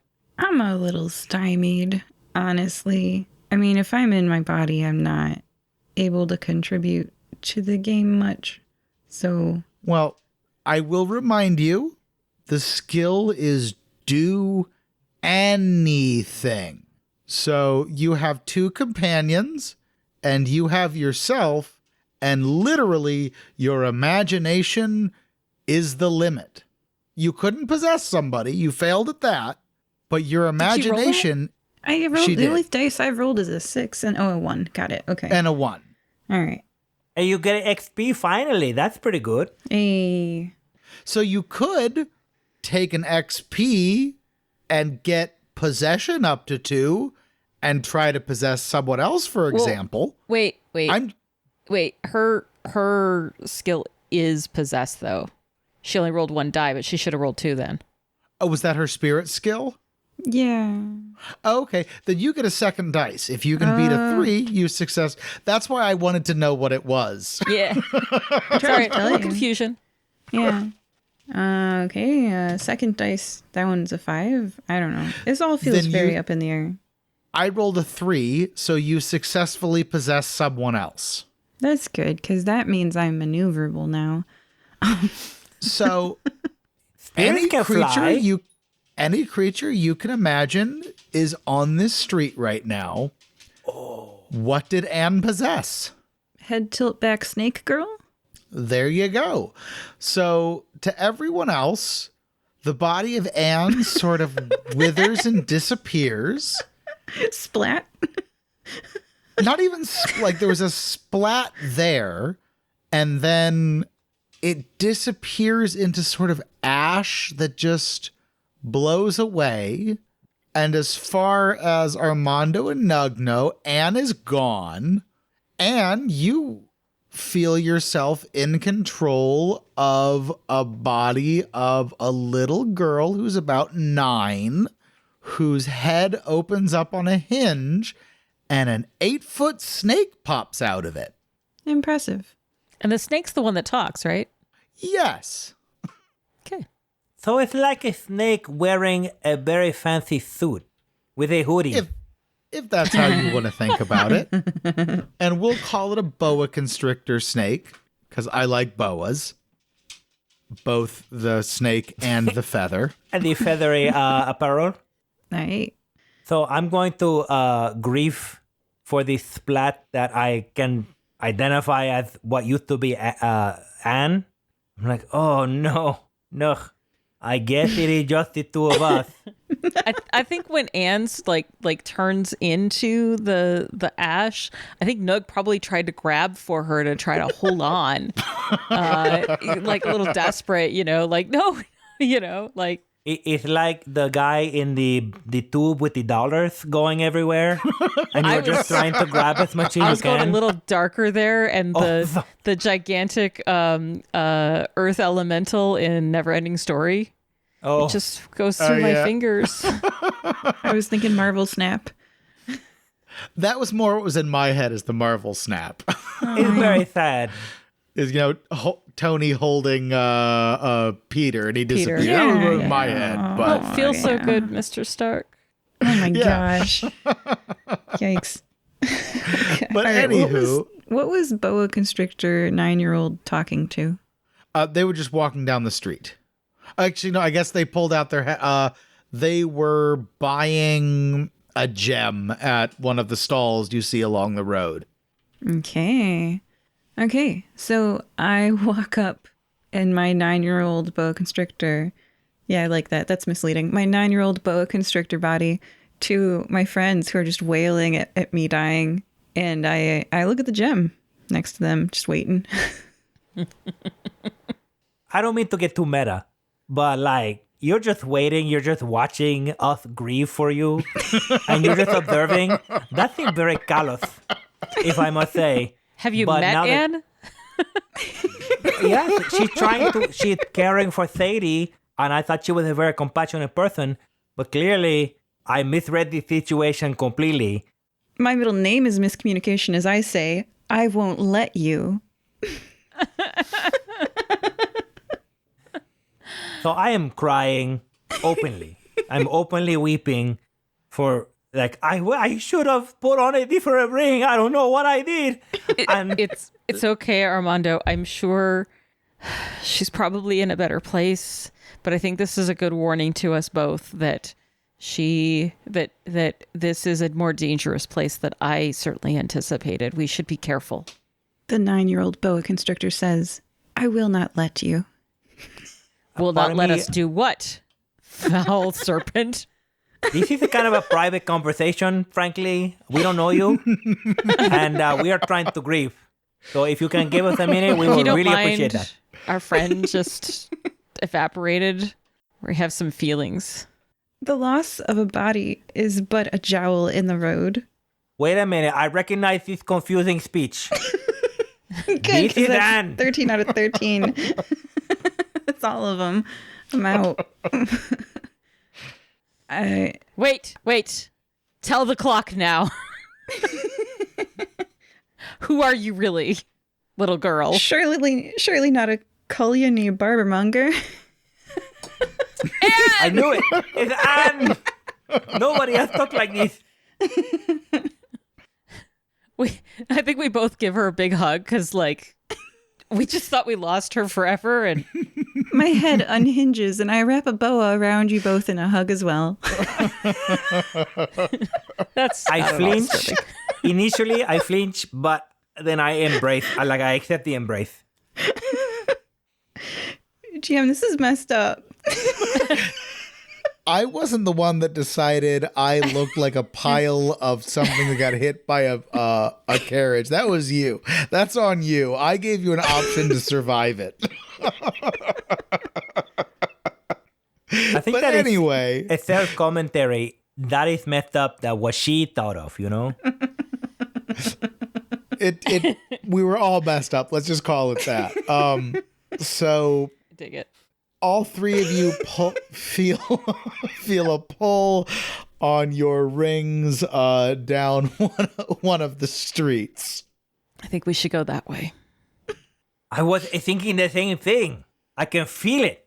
And do you know if Sadie and the rest of your entourage are still with you? They are not. I am alone. It is disquieting. What about the girl you took over here?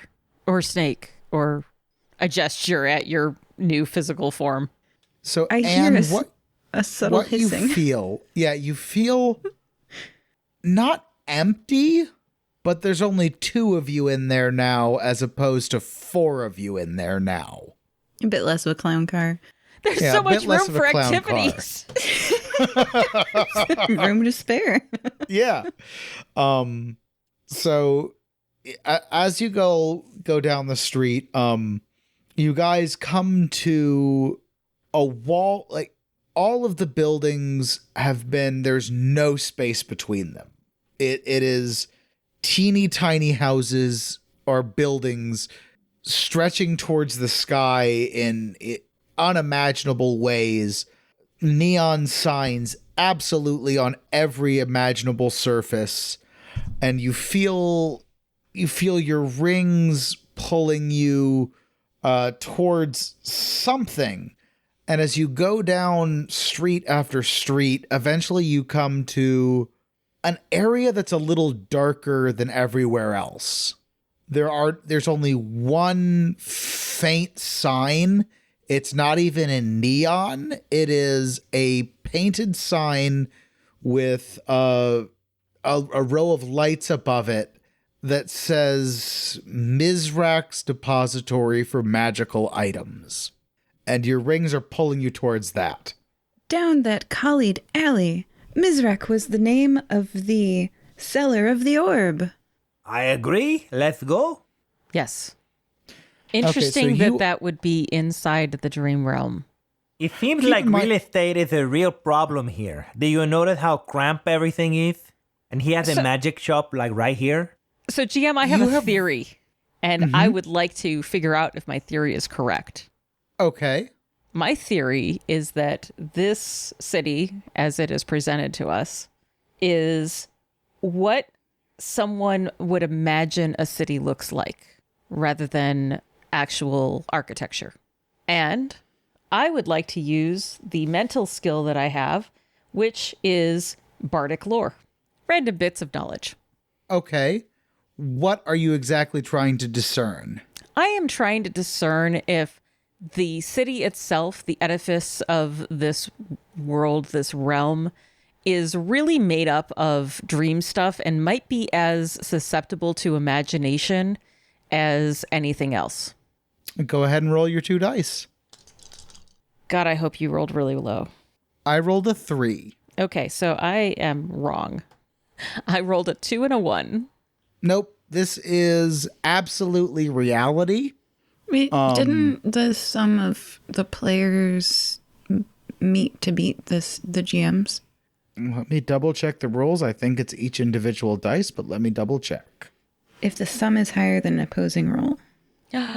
Roll 2. Roll 2 Oh. if the sum. Yeah. But that's if it's higher, sum. not meet though. So you're right. You are absolutely correct. This is completely malleable. Reality is malleable here. How people envision it is what it is. Okay. I'm going to hang on to that information for just a bit. I think it's going to be useful. But honestly, I fear telling Anne that right now.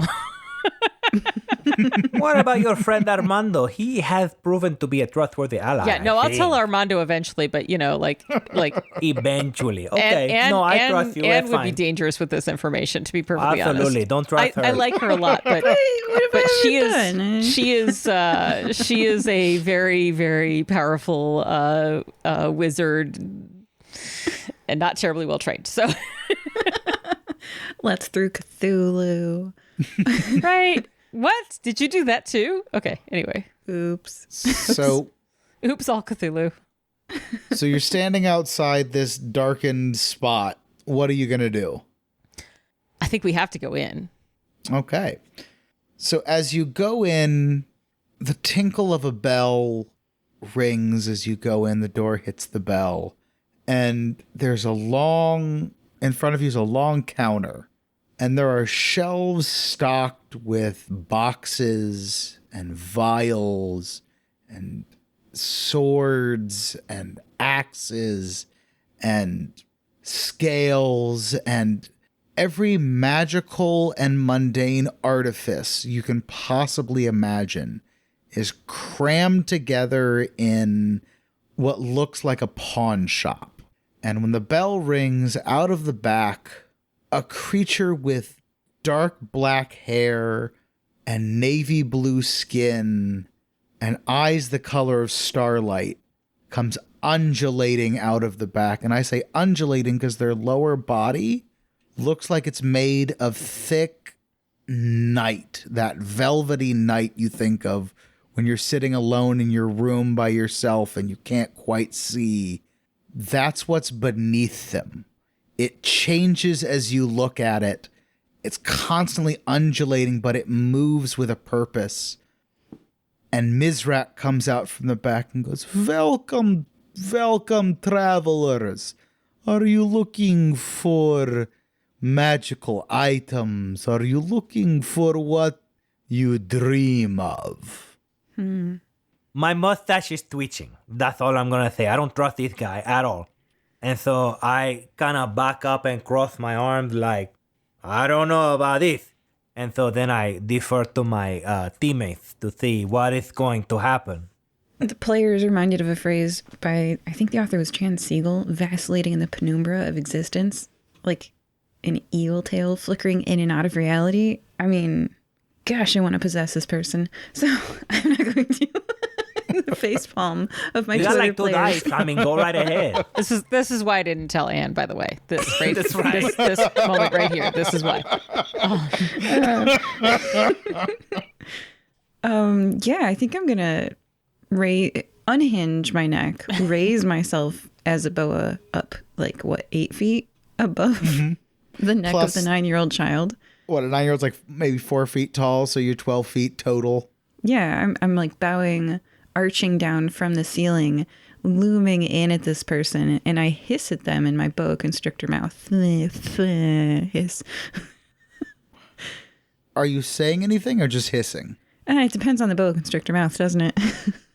It can speak exactly how you want it to. Sweet.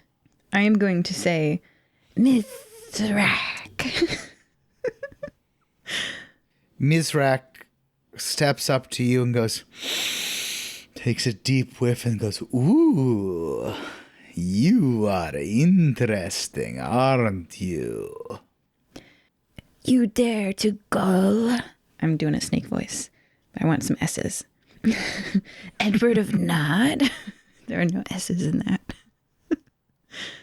You deceived him with your orb full of an entity. You liar, you cheat, you gull. With that, it seems that Mizrak is offended. You see them pull themselves up to their height, and their eyes flash. And they go, "I gave Edward exactly what he asked for. He asked for the power to maintain a dream. I gave it to him. What he does with it after that is his business. So what if other people were inconvenienced? Karabasan is free now. She has no problems with me." Who did he say? Karabasan. And it's they. That is exactly what a gull would say. A person cannot consent to something they do not understand. You gull. He came to me. I offered the price. He paid it. If you don't like it, you can leave. I have And they a draw question them- for you, salesman. What kind of currency do you accept in this store? What are you offering? That is I'm- no. We're not answering a question with a question. It is a very direct question. I don't know if I want to buy anything. I don't even know if I can buy anything, frankly. But if I want to buy something, what do I pay with? Okay, here's an example. What did Edward pay with? That is confidential. Confidential. So like I will take something of equal value to what I am giving. excuse me for a moment. And so, like, I'm very confused. There's a confused look on my face. But I turn to my my colleagues and I say, listen, we're in a dream world where potentially we can come up with anything with our imagination of any value. So this store has, it is free for the picking. We can get whatever we want because we can imagine the currency that we need to pay for this thing. I think I'm not a master at dream logic, but I think that is the way it's supposed to work. So what do you all want to buy if you want to buy anything? Or do you want to find what's going on with this Garabasin person or people? I don't know. Armando, let me ask you something because I think I understand how this man thinks. Is there anything in your life that does not, at its core, tie back to a dream, a hope, a wish, an imaginative moment? He could take those from you.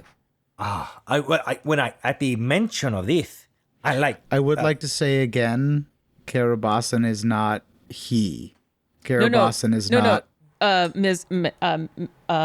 Mizrak.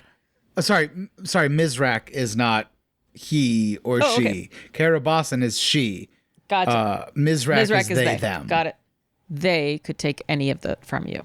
well, that is not something I want to be taken from me. That is what formed me to be who I am right now. So why would I want anybody? What could I possibly want to trade to undo myself? Exactly. Is that what Edward do? And for Edward, he may have traded some part of himself that way for the orb. He was so in grief. Yeah. When you are that far down in emotional state, it is hard to think long term. You Yes. want a resolution immediately, and you're willing to sacrifice quite a bit. I don't want to step in that puddle of poison, if you will. Indeed. So he being very confidential about like what Edward trade, what's going on with his orb. Apparently, so let me see if I can recap for myself and maybe for the listener as well. Edward wants us to find out who is violating the barrier between the dream world and the real world. And it all seems to stem from this orb that he gets from this person right here, Mithrak. And they sell him this orb, but this orb have an entity in it, and Mithrak go ahead and disclose that the entity is called Karabasin. And so I can only conclude that Karabasin is the entity that is trying to destroy the barrier. So if Edward wants us to stop this thing, that is the target. Is that correct? I think so. So I will neither confirm nor deny that. This is a private conversation, DM. We are trying to discover your plan outside of you. So I think that we need to find Karabasan, and we could trade for that information, but it's a dangerous trade. So let me ask you this. Were you having that conversation in character, or was that an out of character moment? Totally in character. I think we got to like step aside and be like, hey, this was a little bit of a recap for our listeners. Did you leave Mizrak's store, or are you still standing right there in front of them? I said, excuse me for a moment, and I turned to have a private conversation with my team. So in my mind, it is not like when I'm not talking aloud so Mithrak can hear, but I didn't leave the store. So I don't know if he had like super hearing or whatever. Go ahead and roll a just rude of six-sided him. die. Roll a six-sided die, and if you beat Mizrak's roll, they don't hear you. I got a 6, so take that, Mithrak. Okay. Your skill, I'm going to say, is going to be conceal. Ooh, that is a great skill. Okay, so I successfully recap for our group, and it sounds like we're trying to go after... I keep wanting to say Kilbasa, but that is not right. Karabasin. So we should find out information about... He was being confidential about Edward, but not this entity. So let's try that tact. Maybe he just gives us what we want, Or they. Sorry, this is the dream world. Have I mentioned I have not slept in many days? This is very confusing. I'm going to turn back to Mizrak, and I'm going to be very direct. I'm going to say, where is Karabasan now? Carabasin is in her palace. And where is That that? is not as useful of an answer as you think it is. Can I just say this? Information is available for trade. I give only samples for free. Actionable information will cost you. Okay. Now I want to try to possess them. I was going to go for blackmail, but see if you succeed at that possession first.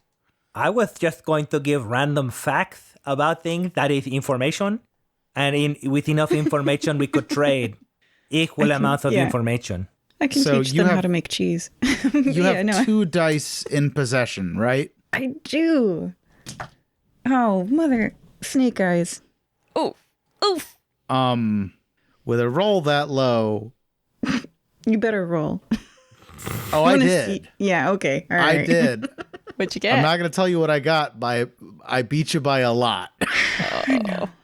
Because Kerabasan, Mizrak is ancient and has been doing this for a long time. And if you think you're the first person to try to take Mizrath's Beautiful eel. sentience from them, you're wrong.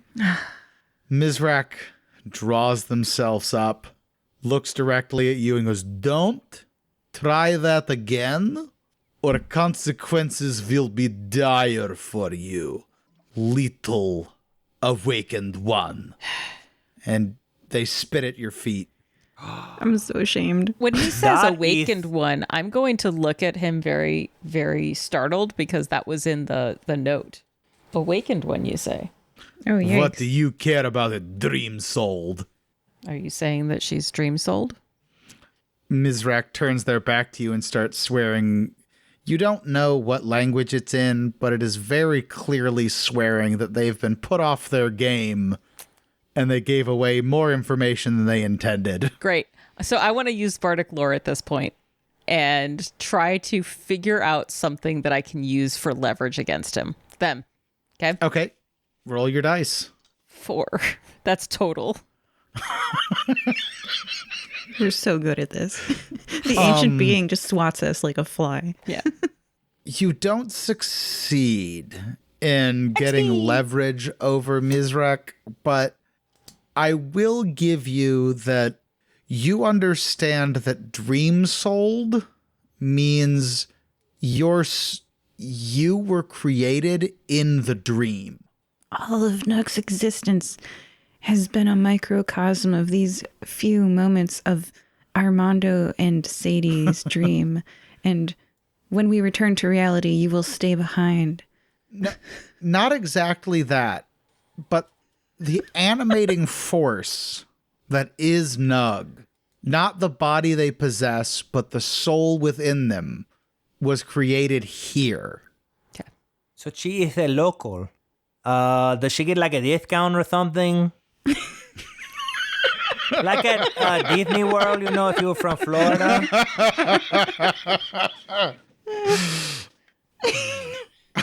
So I feel Are like you ask? no, that was a throwaway That was joke. good. I like that. I will say, I can sense something happen. Like I don't see a possession attempt to take place from an Anne to Mithrak, but I see that something happened that make him upset and it's a shame. And then the leverage attempt, like something's happening, I cannot quite tell. And I say, "Hey Mithrak, I want information and I'm willing to challenge you because you spit at my friend. That is a great dishonor and I don't take very kindly to that. So I give you 2 choices. We can fight about it or we can have a dance off. You choose." For what do I gain? Bragging rights, frankly. I don't know if you know my reputation, but even in the dream world, I'm sure everybody must know that Armando Contenza Vilano de Medici is a champion sword fighter and dancer. So you have an opportunity, which not very many people have, to dethrone me in this world. And if I win, maybe you can provide information. That is not a big downside for you, is it? Are you actually afraid? I have no interest in your dance-off. However, the awakened one, I will trade you 3 questions for what is yours in the dream. Are you? So let me be clear of the terms because I'm not a sharp knife, okay? Who is this awakened one? And I point to the boa lady, and I point to Nugh, and I point to myself. It's like, just to be clear, it's one of us, right? And if so, which one? The snake lady. Okay, so that is clear. So you want something of hers, and we get 3 questions? I will take everything that is yours in the dream for the truthful answer to 3 questions. No. This is a fight, isn't it? I will not fight you. I trade. I don't fight. If I fight, I kill you and I get nothing from that, but that body's in my shop. I started laughing in his face, and then I make chicken noises right in his face. I go, "Bok, bok, bok, bok, bok, bok, bok," like that, and I am just laughing at him like, oh, Roll a please. 6-sided die. I get a 5. You are now a chicken. I am a like a literal chicken. A literal chicken. I rolled a 6. Oh, hold on.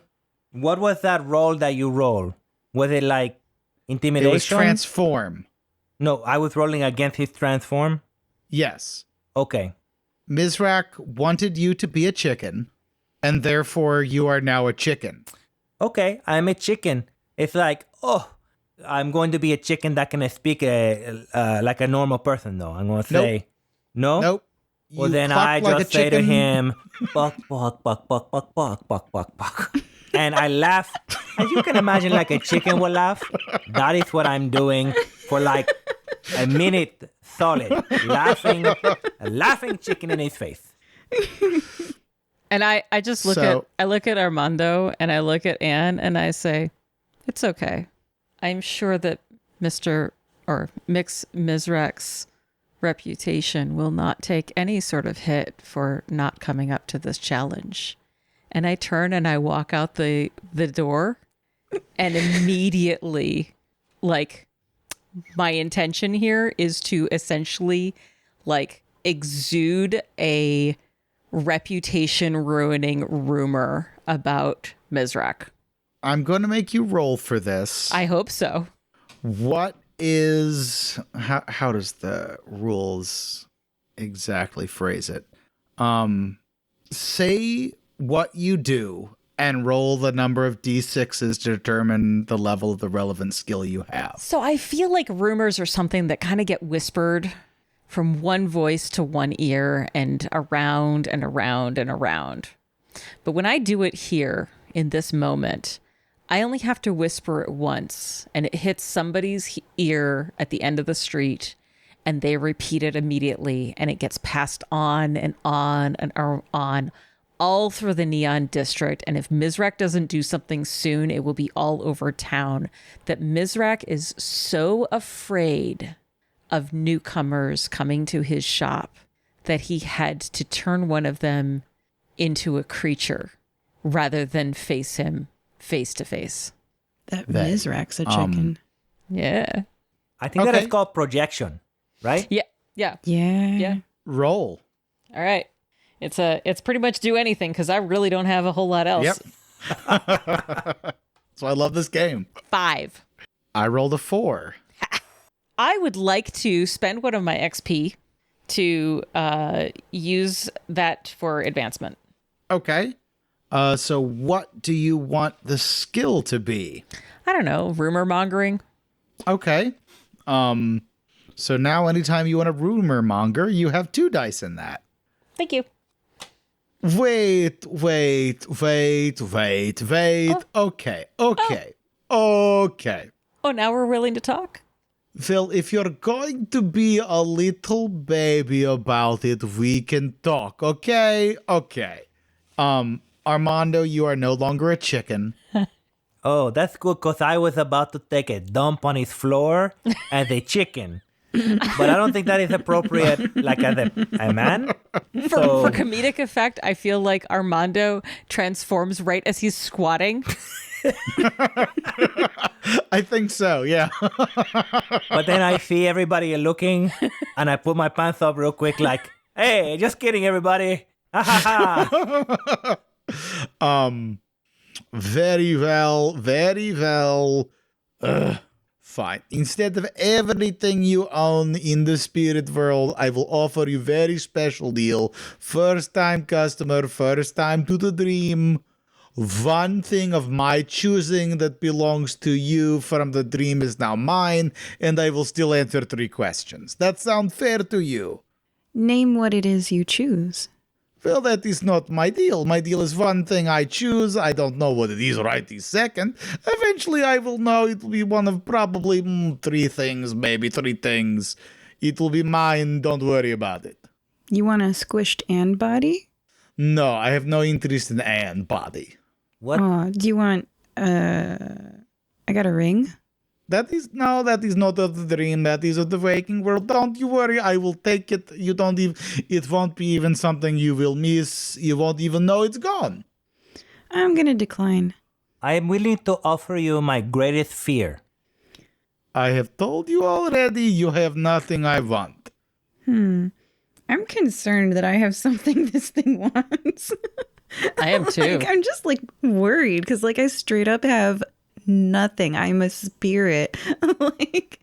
And it's better at possession than I am. What could I possibly, other than my immortal soul, which... Can you summon Yikes. things in the dream world like you can in the real world? Because that would be coming in very handy, and maybe that is what he wants. I will remind you, your skill that everybody has for everything Do anything. is do anything. I think I want the assess skill, which is the most famous isekai first skill that you gain. I want to assess myself. I want to know inventory on self. I want to know what I got. I think that's what I'm going to roll Okay. for. Once again, so I'm a spider, so what? The first skill that she gains is assess. That is enlightenment, To know Go oneself. ahead and roll your dice. Skipped the end stage of Buddhism. All right, I got a 5. You beat my 4. Anne has connections to spirits in the dream world, Looks side such to as side. Sadie and Hudson, Oh. and the other one you said at the beginning, whose Chad? name I can't remember, Chad. Chad. Chad's body is dead. But the spirit lives on. Does his spirit inhabit the body? Of Sadie. Yeah. Then the body that Anne now possesses and runs has a connection to that. You a politician. I see. You want them connections. Okay, I'm going to make some fetches. Connections. That's so weird. If I offer this to them, do I not possess Sadie anymore? Or does Hudson not possess Sadie anymore? That's an interesting thing to give up, to transfer to someone else. Oh, this... I don't think it is right for you to offer the soul of somebody else for information. I mean, what is he going to do with the soul? Or they are going to do with the soul? I think it is not just like a contact. I think it is ownership. I would say no. There has to be another way. Okay, so Although, in fairness, Armando, you don't know this information. yeah. Oh, So meta. I'm- So Nugh would be like absolutely like Armando. You can't give somebody else's soul away. But player meta, play it like you stole it. Honestly, Anne is not a bad person, and I think she would rather move on than risk Sadie and Hudson's future together, because as long-lived creatures, she really respects the fact that they still get a life, So if I'm at the end of the day, if I'm dead, that's kind of half sad, but if they die, that's super sad. So I think I would rather, straight up move on than mess their chances of happiness up. So you know what? I'm going to decline, honestly, straightforward. Taking inventory on myself and on the fact that I could possibly really mess up Sadie and Hudson's future, I am going to try to possess Mizrak again. Okay. I will let you know that Mizrak is ancient and powerful and has more than one dice in the defense of that. I know, but that's all I got. And I'm going to say, fight, fight, fight. to my friends. So, all right, I'm checking Unless these you rules. can beat a Do we- 15. Here's my question about these rules. Does anything about these rules say that we have more than one dice in a skill at any point? It says we get a new skill. If we roll all sixes, you get a new skill specific to the action one level higher than the one that you used. Yeah, one level higher means you get one extra dice, is how I interpret that. Okay. All right. So you get 2 dice in possession. Okay. I understand now. All right. Well, I'm going to And they try. get And then 3. Well, you can't beat it because even with 2 6s, you get 12, and I rolled 15 with my 4 dice of defense. Oh, okay. that wasn't my intention. I distracted them because a spirit attack and a physical attack at the same time is more effective than. Not that I'm even going to roll. No, I will roll this if it's 2. Nope, it's not 2 6s anyway. So. Fight. And I distract them mentally as hopefully my non-chicken friend. I am picking up what you are putting down. So, like, once I see there is an eye contact that I am getting familiar with Anne, that is like, I am possessing you, and this is very scary. And she's trying that on Mithrak right now. And I'm like, oh, well, while he is looking into her eye very deeply. It looks like the Rock's eyebrow. Yeah, this is boink, like right up there. I unsheath the Hopebringer, and I cannot stab him in the back because that is completely dishonorable. So I come around to the front, and he is technically looking at me, but he is really looking at Anne or Boa Lady. But I'm going to strike. Okay.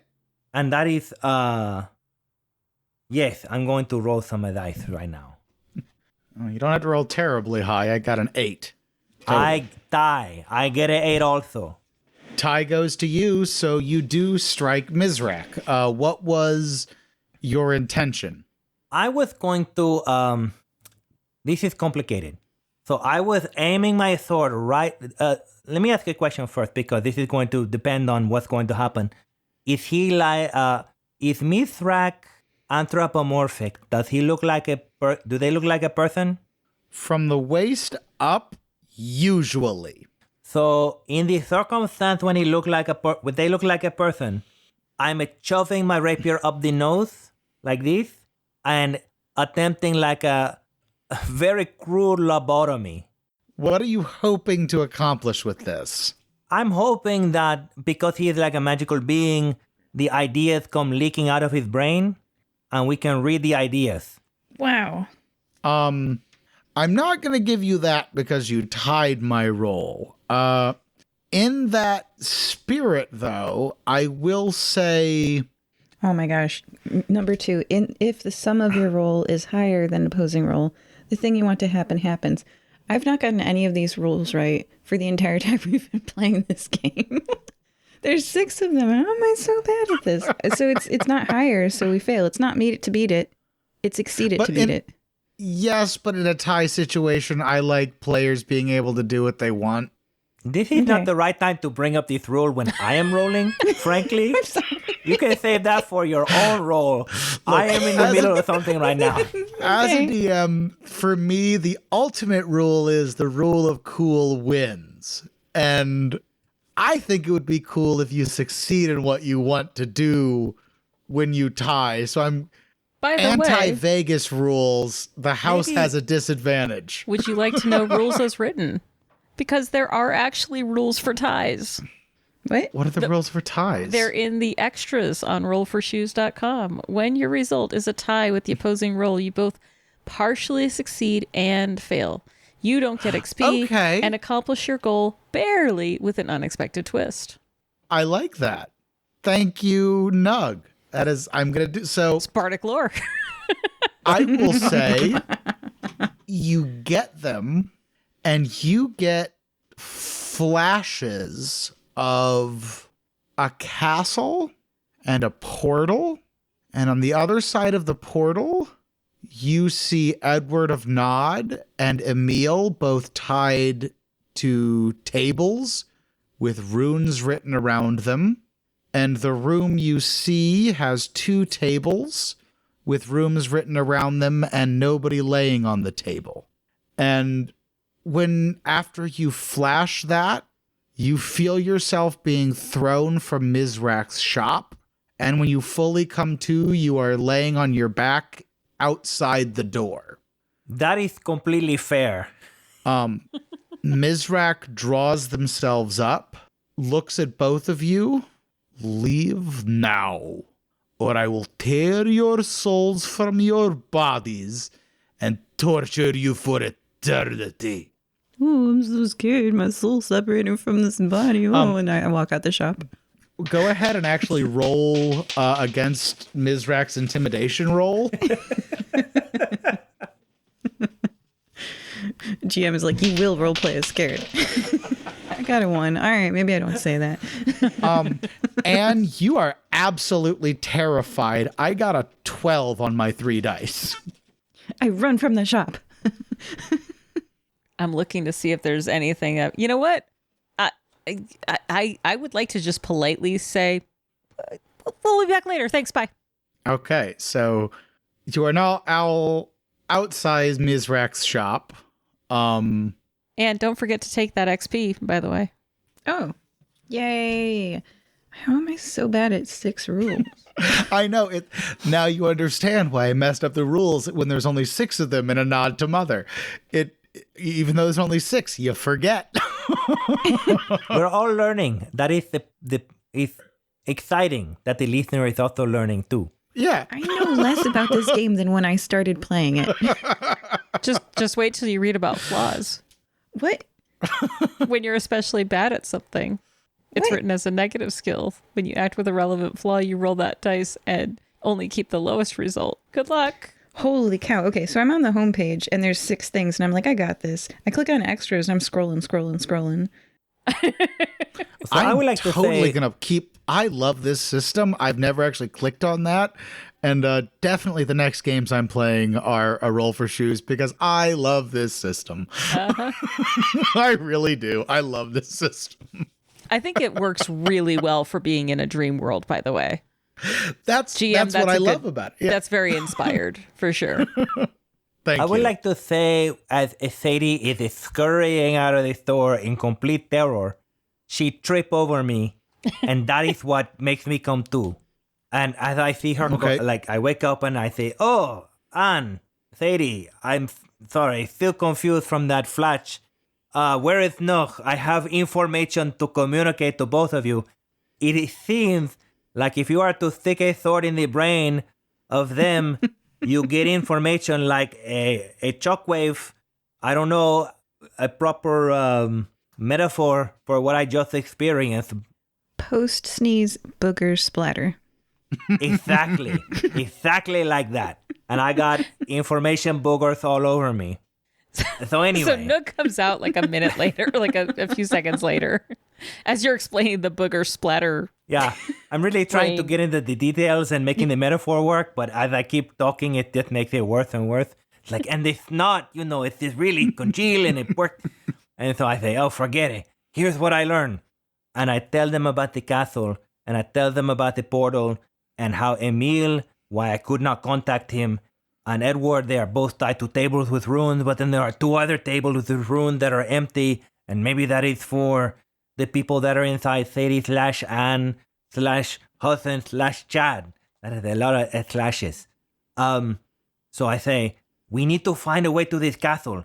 From the beginning, he say that Kirabathin is in her palace. We just need to... I'm sure someone in this world can know where this palace is. Is Kirabathin a local to this dream world? I have a thought. Please. We're currently of the dream world, and although I hate to be a Gaul, we can but soft enter their world one way. Anon night will fall, and Karabasan herself shall dream. A dream within a dream? I think there might be an easier way. So, I carry a slate with me all the time, and I have chalk. And I'm just going to draw a door on the wall and open the door to Karabasan's castle. Roll a dice. You don't have to roll high. 5. 2.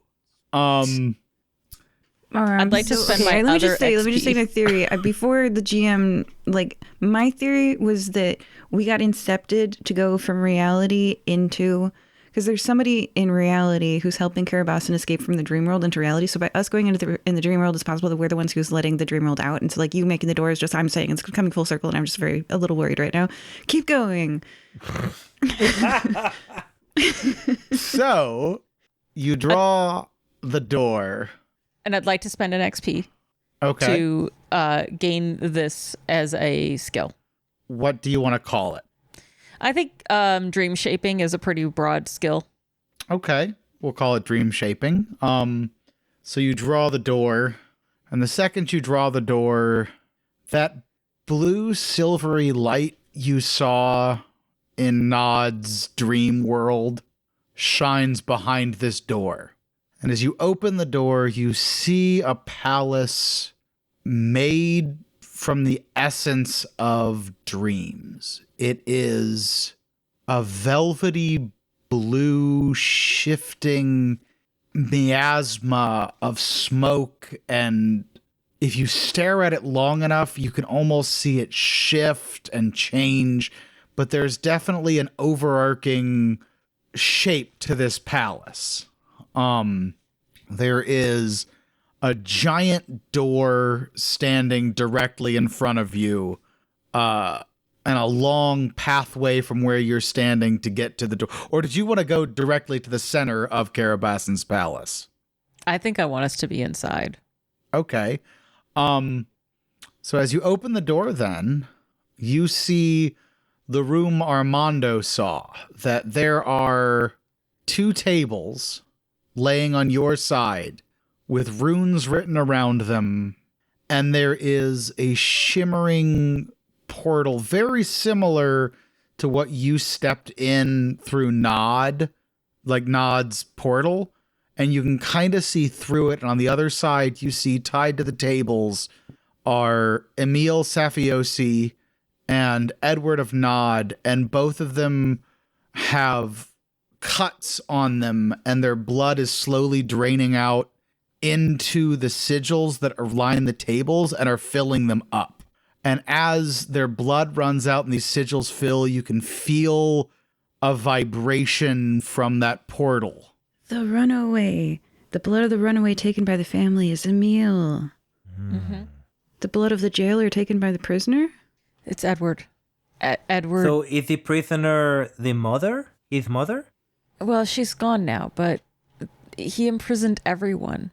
And Karabasan, who was inside the orb. I don't know who the soul of a dreamer now awake is. That's you, Nugh. No, I What? think that is Karabasan, because she is from the dream world, right? And she is awakened from the orb? That's you, Nugh. No. Okay. You're from the dream world. But I'm... So what are you guys doing? This is I'm what you've freaking seen. out. I see Emil, and that is unacceptable to me. So I rush over there. Okay, so you are leaving. You've walked through that doorway, right? If I see him in trouble, Okay. Stop. Is anybody else following him, or are you just letting Armando run by himself? I will shout as I am running to communicate. I mean, it could be just like, but they know I'm being impelled to do something. There are. I don't want to give too much away, but I need to know what everybody is doing when you see him run through the doorway by himself. Oh. So I think that as Anne and I are walking through the doorway and we are assessing the situation, we're actually having that conversation of like putting together the pieces while Armando rushes forward, because it's Armando and this is his mentor and he loves him and there's passion here and that's who he is. So I think we're letting him, and we're going to stay on this side and we're figuring this stuff out. Is that so you have track not for you, Anne? No, Anne's personality flaw is that she does not consider the consequences her player does. Oh, excellent. She rushes in. She is that fool in Fool's Rush In. She let Cthulhu into this reality. So she, in the snake 9-year-old, the 9-year-old snake body, she rushes from the dream into reality. But So did you you are- get well- a chance to say to Nugh that's you before you do that? Oh, yes, but Okay. in like Elizabethan talk. Yeah, sure, So- of course. Just to be clear, you are entering a room, presumably still in the dream. The portal to reality is in the center of this room. You can't get there immediately. There has to be time for you to travel to get there. Okay, So are you entering into Carabassen's palace? Yeah, so we saw the door in the alleyway opens, right? And we see all of that. And Anne and I are talking as we step through the portal. Armando is kind of rushing forward and saying, "Oh my gosh, Amelia!" And then Armando is just going to, I think, running right straight for the portal to go to Emilio or Emil. Emil. So And then Anne, of course, is rushing forward as well. while that happens, the second you step into the room, on the other side of the portal, so in reality, you see the shadows that were in the room condense and form a person that's kind of indistinct. They're clearly made of shadows. And you hear in a voice go, "Seize them." And other shadows condense out of the room that you entered. And that is when you notice that tied in the corner are Sadie and Hudson. And two of the shadow people are dragging them towards one of the tables. It's now a fight. There are 4 shadow creatures ready to fight you. And there are 2 dragging Sadie and Hudson towards one of the tables. On the other side of reality are a bleeding Edward of Nod and a bleeding Emil and a now formed Carabassen that you can see on the other side. Can I ask if Edward and Emil are conscious or are they unconscious? Or can I tell? You can't really tell. It is clear that they have been bled profusely. You don't know if they are conscious or not from where they did not react to you coming out. They're not looking at the portal. You can't really tell. You can't assess their state of being from where you are. I have 2 questions. I hopefully have 2 answers. First, am I a 9-year-old snake? Yes. Second, normally when I am in Sadie's body as Anne, the reason why I can summon is because I can see fractures in the multiverse and I can see things that are in other parallel realities at the same location. And I just let them through by poking at the fractures in the multiverse again. Anne has no critical thinking skills. So I want to know, did the dream look like that? Or did the dream look like a dream? Can I tell when I'm dreaming? What do you believe? I think a dream would look different because, okay, Then question, it looks different. are there parallel realities when you dream of all the parallel Yes. dreams that you could have? Your Okay, brain well, then went it's to just somebody else's one dream. of the multiple. Can you do it when you're in different realities? If you travel dimensions, would she be able to still do it? Yeah, because all the realities are parallel, right? So, The dream is just one of the parallel realities. okay. All right. Interesting. That's right. They're trying to break a barrier between this world and another. So it's like there's a separation of realities already as defined by the problem. Yes. So while that is happening, you think about what you're going to do. I'm rushing over. I'm releasing Emil number 1. And then if I see the shadow creatures, like I clearly hear, "See them." And so like I am getting ready with my sword to cut open the road anyway, but I'm like, okay, I'm ready to take some fool down, as they say. So if I understand, Emil is on the other side of the portal, right? Correct. Okay. And the shadows are on this side of the portal. Correct. Okay. All except Carabassen, who is in the real world currently. Got it. And there are 4 between us and the portal. Yes. And there are 2 who are dragging Hudson and Sadie towards the table. In this In the room. dream world. Because Okay. remember, there are 2 bloods and 2 souls. Got it. Okay, that is more clear. I'm ready to cut up a shadow creature with my hope bringer. Yeah, I'm ready to shove a shadow creature through another dimensional hole. Okay. So go ahead and roll those. Nugh, what are you doing? I think I'm going to need to dream shape. Okay. I will say there are 2 shadows headed for you. Okay. And there is one shadow headed for Emil. Excuse me, not Emil. Armando, and one headed for Anne. Okay.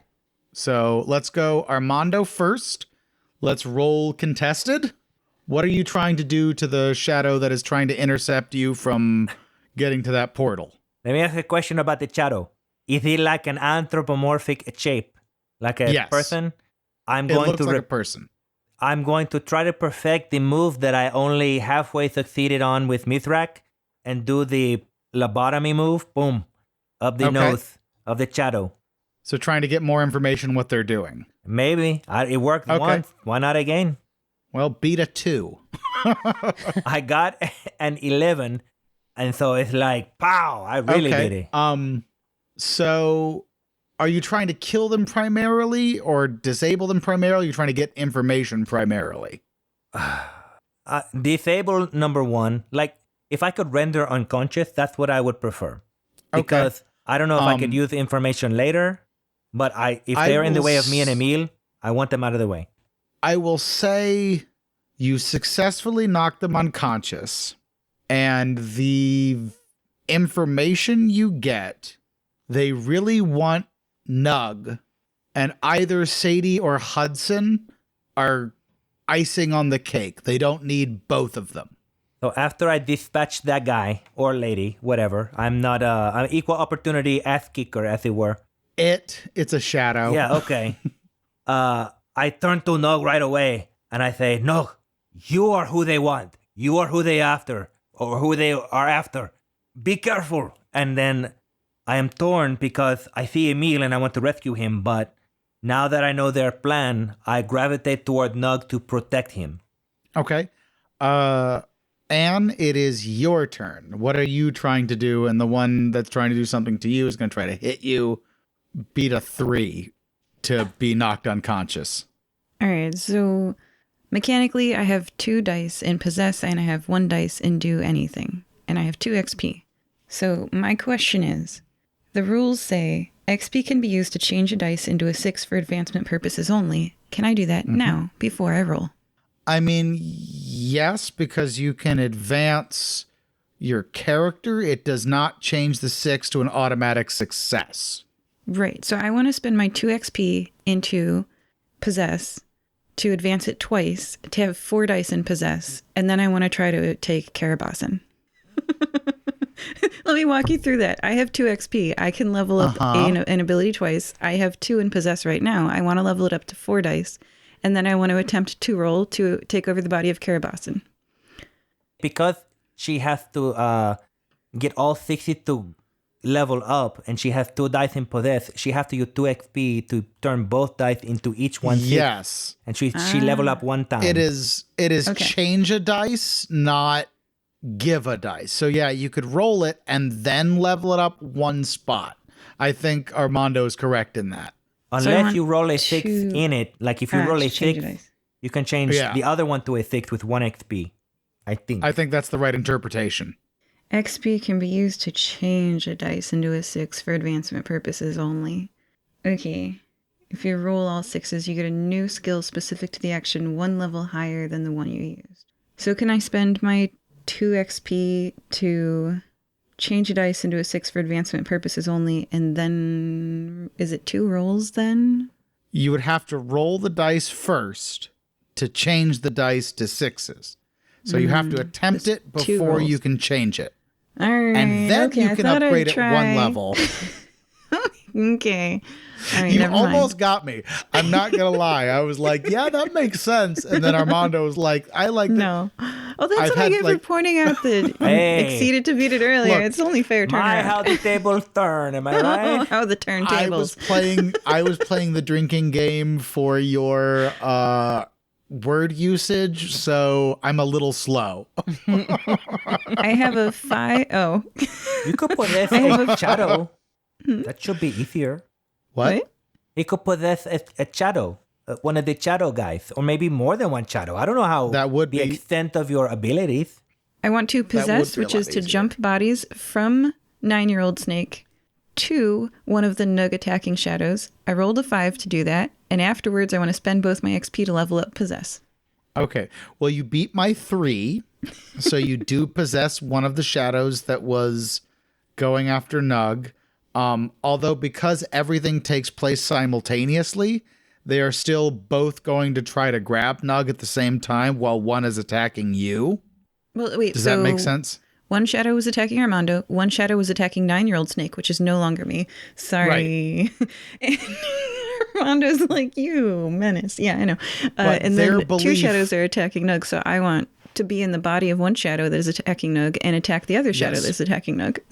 You will get to do that next turn. Okay. This turn, 2 of them are still attacking Nugh. All right. One of them, while you are trying to get out of your body and into a different body, is going to try to stop you. Basically hurt you in some way. So roll against my roll. God, I need to get back to that online dice. A 2? Do you beat a 2 with your defense? I rolled a 4? Yeah. So that one misses. You can have Snake Girl. I mean, I feel bad, but like, she's a dream being. But she is real. Like, So, That's Nugh, true. you get, I'm going to say you get 2 defenses while you get to do what you did, and I hope you roll at least 1 6. So do I. So I said I'm going to do some dream shaping. You know what hurts shadows really good? What? Light. That is true. I'm going to dream shape light. And if I do really well, this might hurt. Ah, dang it, I'm a shadow. I got a total of 7. None of them were 6s. You also want me to roll my defense? Yes. Okay. I got 2 4s on my defenses. Okay. So, what is going to happen? And beat my roll. Or don't. I hope you do. You want me to What roll did you- 1d6? 1d6 to decide if that is the shell. I got a 3. I will just say that now. Let's see if it's the shadow she destroyed or not. You roll for me, GM. Oh, God, no. You roll. You get to decide your own fate. Don't make me decide your fate. No, you decide my fate. No, I don't want to decide your fate. I don't I'll want decide people You your to fate. decided say to that. jump battery. Yeah. You decided to jump. I'll decide your fate. I'll roll Okay. it. Yeah. no, Since this it's is my attack, attack, I right? think that is It's- appropriate. It's me Yeah, it's destroying. your attack. So do you kill Anne or do you kill a shadow that's not Anne? I rolled a 3. It's a tie, right? So See, there's an it's a interesting tie. and complicated. There's an interesting, but so what I'm going to say is, Anne, you are now trapped in the body of that shadow. You can't jump ship. You did destroy the other shadow, so Anne did not get destroyed. Oh no, I'm Dark Sora from Kingdom Hearts.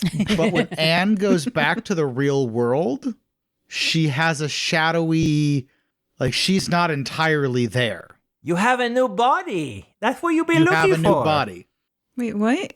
Wait, say that again. So you jumped into the body of this shadow.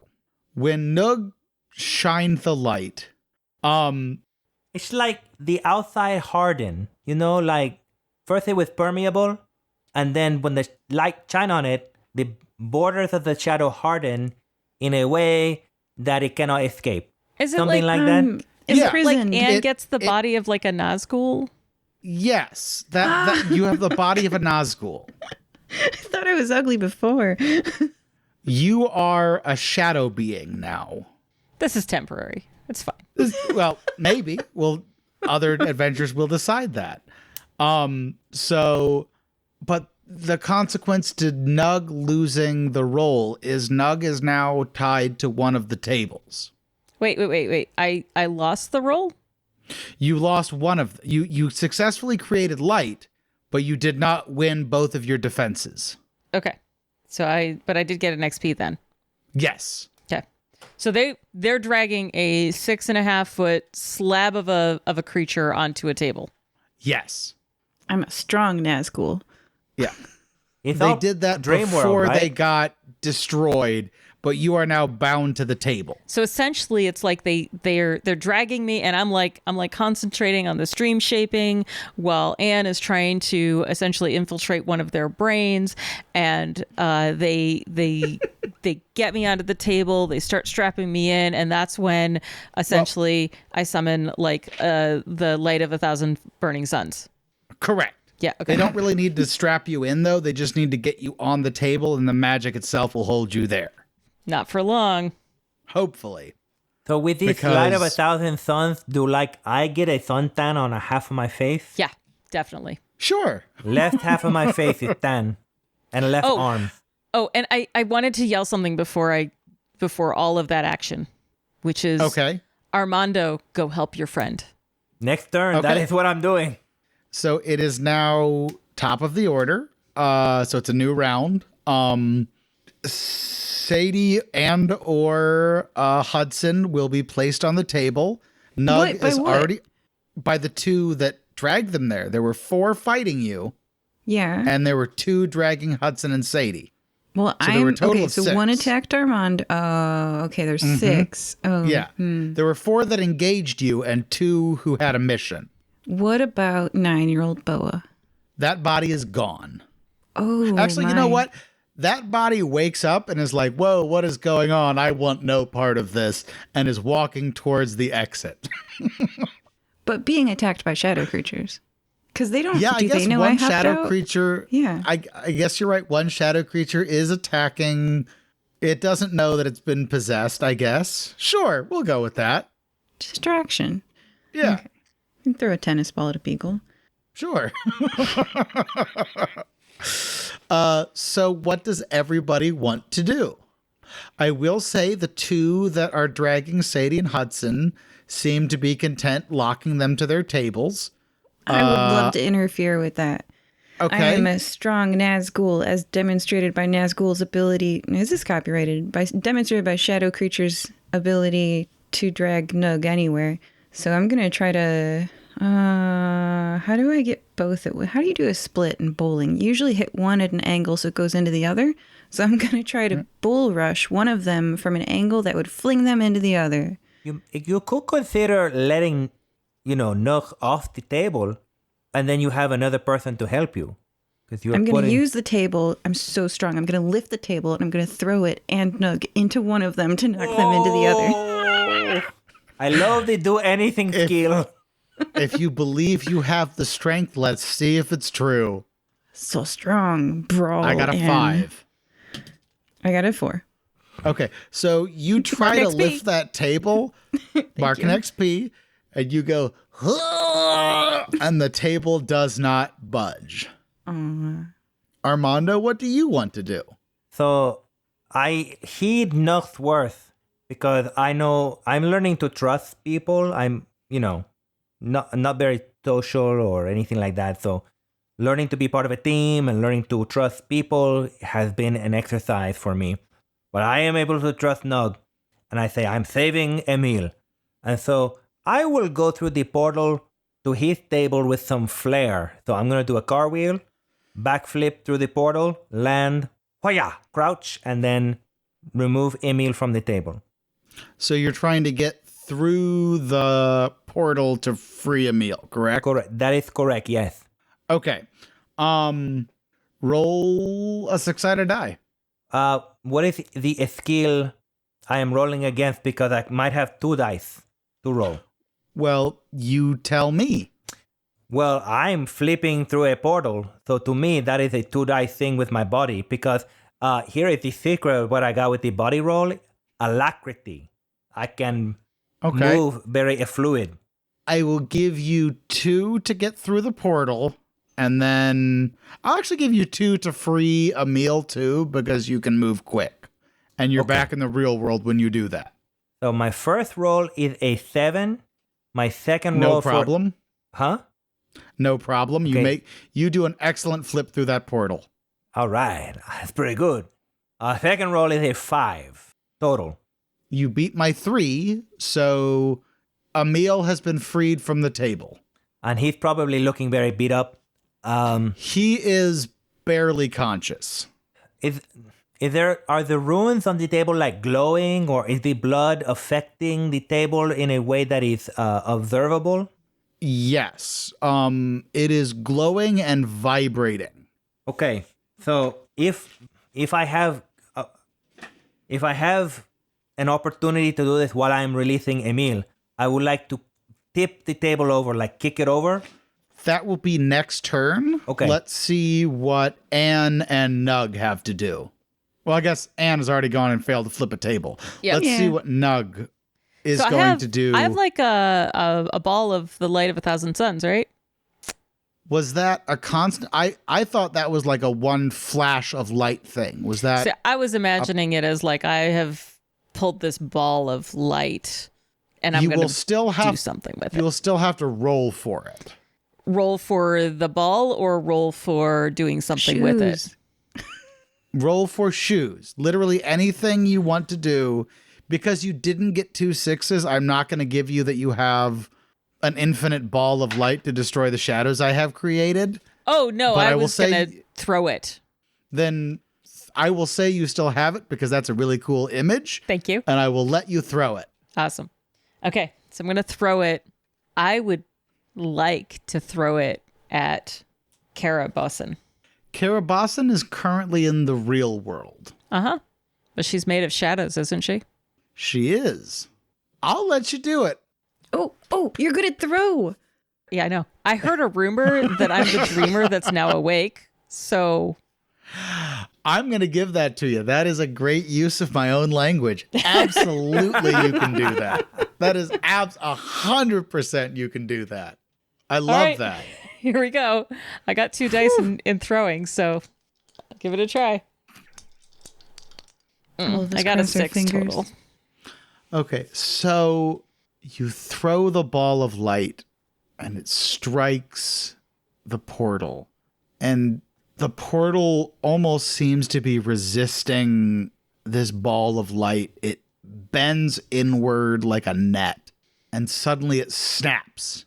And the ball of light flies right towards Karabasan, and you see this look of confusion and fear on this shadowy face. And it enters Karabasan's body, and light shoots out their eyes, out of their mouth, and you hear a scream as if from a soul itself, and a burst of light explodes from this shadow, and Karabasan is gone. The shadows that were Dang. tying Sadie and Hudson to the table vanish, and it is all just you all, Edward and Nugh, or excuse me, Edward and Emil sitting there. And Armando, since you are in the real world, you hear distant footsteps. It sounds like someone is running away. And that is where we are. Okay, hold on. So I'm going to use my sense ability to kind of glean who is escaping, or who is this person, to channel information for whether I should follow them or not, because Emil is right here. And I want to interrupt any kind of black magic that is happening with the runes and the blood and everything. So do I roll for sense the person leaving? Yes. I roll a 6. You hear a voice that is kind of familiar to you, and it is Don Kissel, the head of the Safiosi family in Nicomoy. And you hear him say, "Oh God, I gotta get out of here. I gotta get out of here. Oh, these guys are gonna kill me. I can't believe I got into this," as he's running down the hallway. So okay. So now with this information, I gently put Emil on the floor and say, "You have taught me well. For you will be okay. I must do my duty. I must do what is right as you have instructed me." And so I dash after him like as fast as I can. And I follow the sound of the footsteps because he's probably wearing like very expensive shoes. And I can hear those shoes echoing through the hallway with like clackety, clackety, clackety, you know what I'm saying? And so like I follow the sound and I do my best to capture him. Okay, it'll be a contested roll to see if they get away. Okay, I have alacrity, which Okay. could be translated to a speed. So I'm going to roll 2 dice. They are also going to roll 2 dice. Okay, I roll a 9. They rolled a 10. Yeah. So I get an I XP. will say, as you get out the door, you see a carriage riding away that on the side it says Safiosi Waste Management. Does it have any kind of marking beside that? Like there could be multiple waste management carriages. Like it is carriage number 5 or... No, it just looks like every other carriage that they have. They do that on purpose. They don't want you to know what carriages it is. Okay. I'm going to roll for anything. Are you ready? I'm going to whistle. I can't whistle in real life, so that is the closest sound I can do. I'm going to whistle, and a horse is going to come, and I'm going to chase the carriage.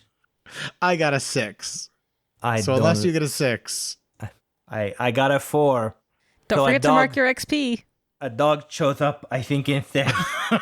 Yeah, a dog shows. Clifford the giant beagle Yeah. comes trotting up. The beagle. He starts licking me. I'm like, this is not what I want at all. That is perfect. So Nugh and Anne, what do you want to do? Are we in the dreaming still, or did we get ejected into the real world? You have not crossed the portal yet. And I can get off the slab now, yeah? Yes, it's like once Karabasan died, you feel the spell break. Okay. And the spirits of the spirits of Sadie and Hudson are laying on the slabs. They're slowly coming to. They'd been unconscious, but as you're standing there, now that the power of Karabasan has broken, they're starting to wake up. This is my first opportunity to speak with them. Do you want to take that, or do you want to be like, deuces, got your body? I have a Nazgul's body, but I think I'm going to try to use it. Now, question, does my mouth make words? Yes. All right. I'm going to try to say things to them from my giant, bulky, strong shadow being body. Hi, I am the spirit that has been possessing you. Sadie, thank you for letting me into your body. I really appreciate it. Sounds like a good introduction. It's so You're formal. welcome, I guess. I hope that I have reassured you that life is not scary, says the giant shadow monster, with the puppy box and the beer and now the tea flights. Well, I don't know. Getting kidnapped by shadows is pretty scary, too. Is it scary, or is it an adventure? One that you went on with someone you're going to share the rest of your life with, Hudson?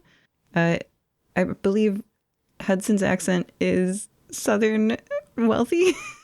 So Hudson comes to and goes, Sadie, let us depart from these terrible confines. Let's go on the outing we had planned before and leave these adventurers to their adventuring. why are you marrying her? Well, if you must know, I find her fascinating. We had been on our way to a crystalline symposium of the dream world to understand better the mechanics and mathematics that are inherent in crystalline structures that Sadie finds so fascinating, and I must admit I also find quite intriguing. She's a wonderful mind and a wonderful woman, and I hope that someday I will win her affections. This is who you're afraid of, Sadie? This is why you noped out on life? I say in a better Elizabethan accent. It wears off. What can I say? Is this... He comes on really strong. I'm just kind of getting used to it. Stop making fetches. Maybe not in this moment, but you should admit that being loved shouldn't terrify you if the person who loves you is kind of nice. I'm working on it. The And with Nazgul that- shakes your finger at you. Nugh, is there anything you would like to do before we end our adventure this evening? Yes. 2 things. Anne's body right now is a Nazgul body made of dream stuff, yeah? Correct. And she crosses over. She's going to be a Nazgul, yeah. Yes. What happened to Sadie Body that entered the dream world in the first place? That is another DM's problem. Oh, I like the way you think, DM. I would like to do some dream shaping then. Okay. And this is terrific. I come full circle in my story because I am going to make a body for someone else. Hey, look at that, you body part bag of bones, you. Okay. And I'm going to make it using the dream stuff that I think I can shape. And it's probably not going to look exactly like Anne, but it'll be close enough that she'll be comfortable in it, I hope. Beat my roll of 4. 4, huh? I got a 6 and a 4. So I got a total of 10. I'm going to use I know we're like at the end here, but I'm going to use my XP to level up in dream shaping of some kind. But yeah, bodybuilding. You shape a body for Anne that looks a lot like Anne, not squished by a carriage. Mm-hmm. But Nugh, I have 3 more episodes left this season. That's someone else's player. You have so many other problems. You have so many other problems. I'm still trying to wonder what happened to Chad. Right? Chad wasn't even here. You have so many other problems to resolve in those 3 episodes. I'm not worried about it because I don't know. I don't know if I'm gonna make a body for Hudson and Sadie as well, or if I'm just gonna like have all 4 of you cram back into what is now Anne's body. Oh no! Oh, this is bad. Hi, I took your elf lifespan. I turned it human. How do you like it? No, you turned it shadow creature, which is presumably forever. Right. You're welcome. But I would like to say that that the light that was Nugh's first big dream shaping thing somehow is incorporated in Anne's body, and you get to decide how that shows up, if it's like jewelry or something, but I want that to be like the lingering effect of, hey, this is not a natural body. Yeah. Do we want to try to body build for Sadie and Hudson too? I think all 3 of 4. Chad 4. totally Poor is Chad. there now that I'm in. I think all 4 of us being in an Anne dream built body is quite the dilemma going forward. That's plenty. Okay, so you're gonna keep that for your last few episodes. Yeah. Okay. I think then I'm pretty tired, and that's gonna be it for me, I think. Yeah. Okay, so Earrings, you all by the way, 2 diamond stud earrings That glow. that glow. that glow, faintly with sunlight. Yeah. And Always. So as you step through the portal, Edward of Nod kind of comes to and looks at you, Nugh, says, "Thank you. I knew you could do it," and passes back out. And that brings us to the end of our adventure. Tonight we were joined by Armando, What a fabulous adventure that we have. Thank you so much. Nugh, I got a lot to think about.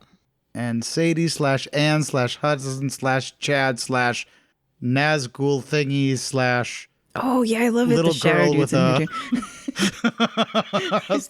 / little girl with a No, snake the out little of girl. her. The little girl woke up. She left, right? Oh, that's true. Yeah. Okay. Yeah. So not the little girl with a shadow. She bought her gem and she went away. She just had a weird shopping trip. Yeah. So thanks for having us. Thank you. Bye. Bye. Bye. Bye.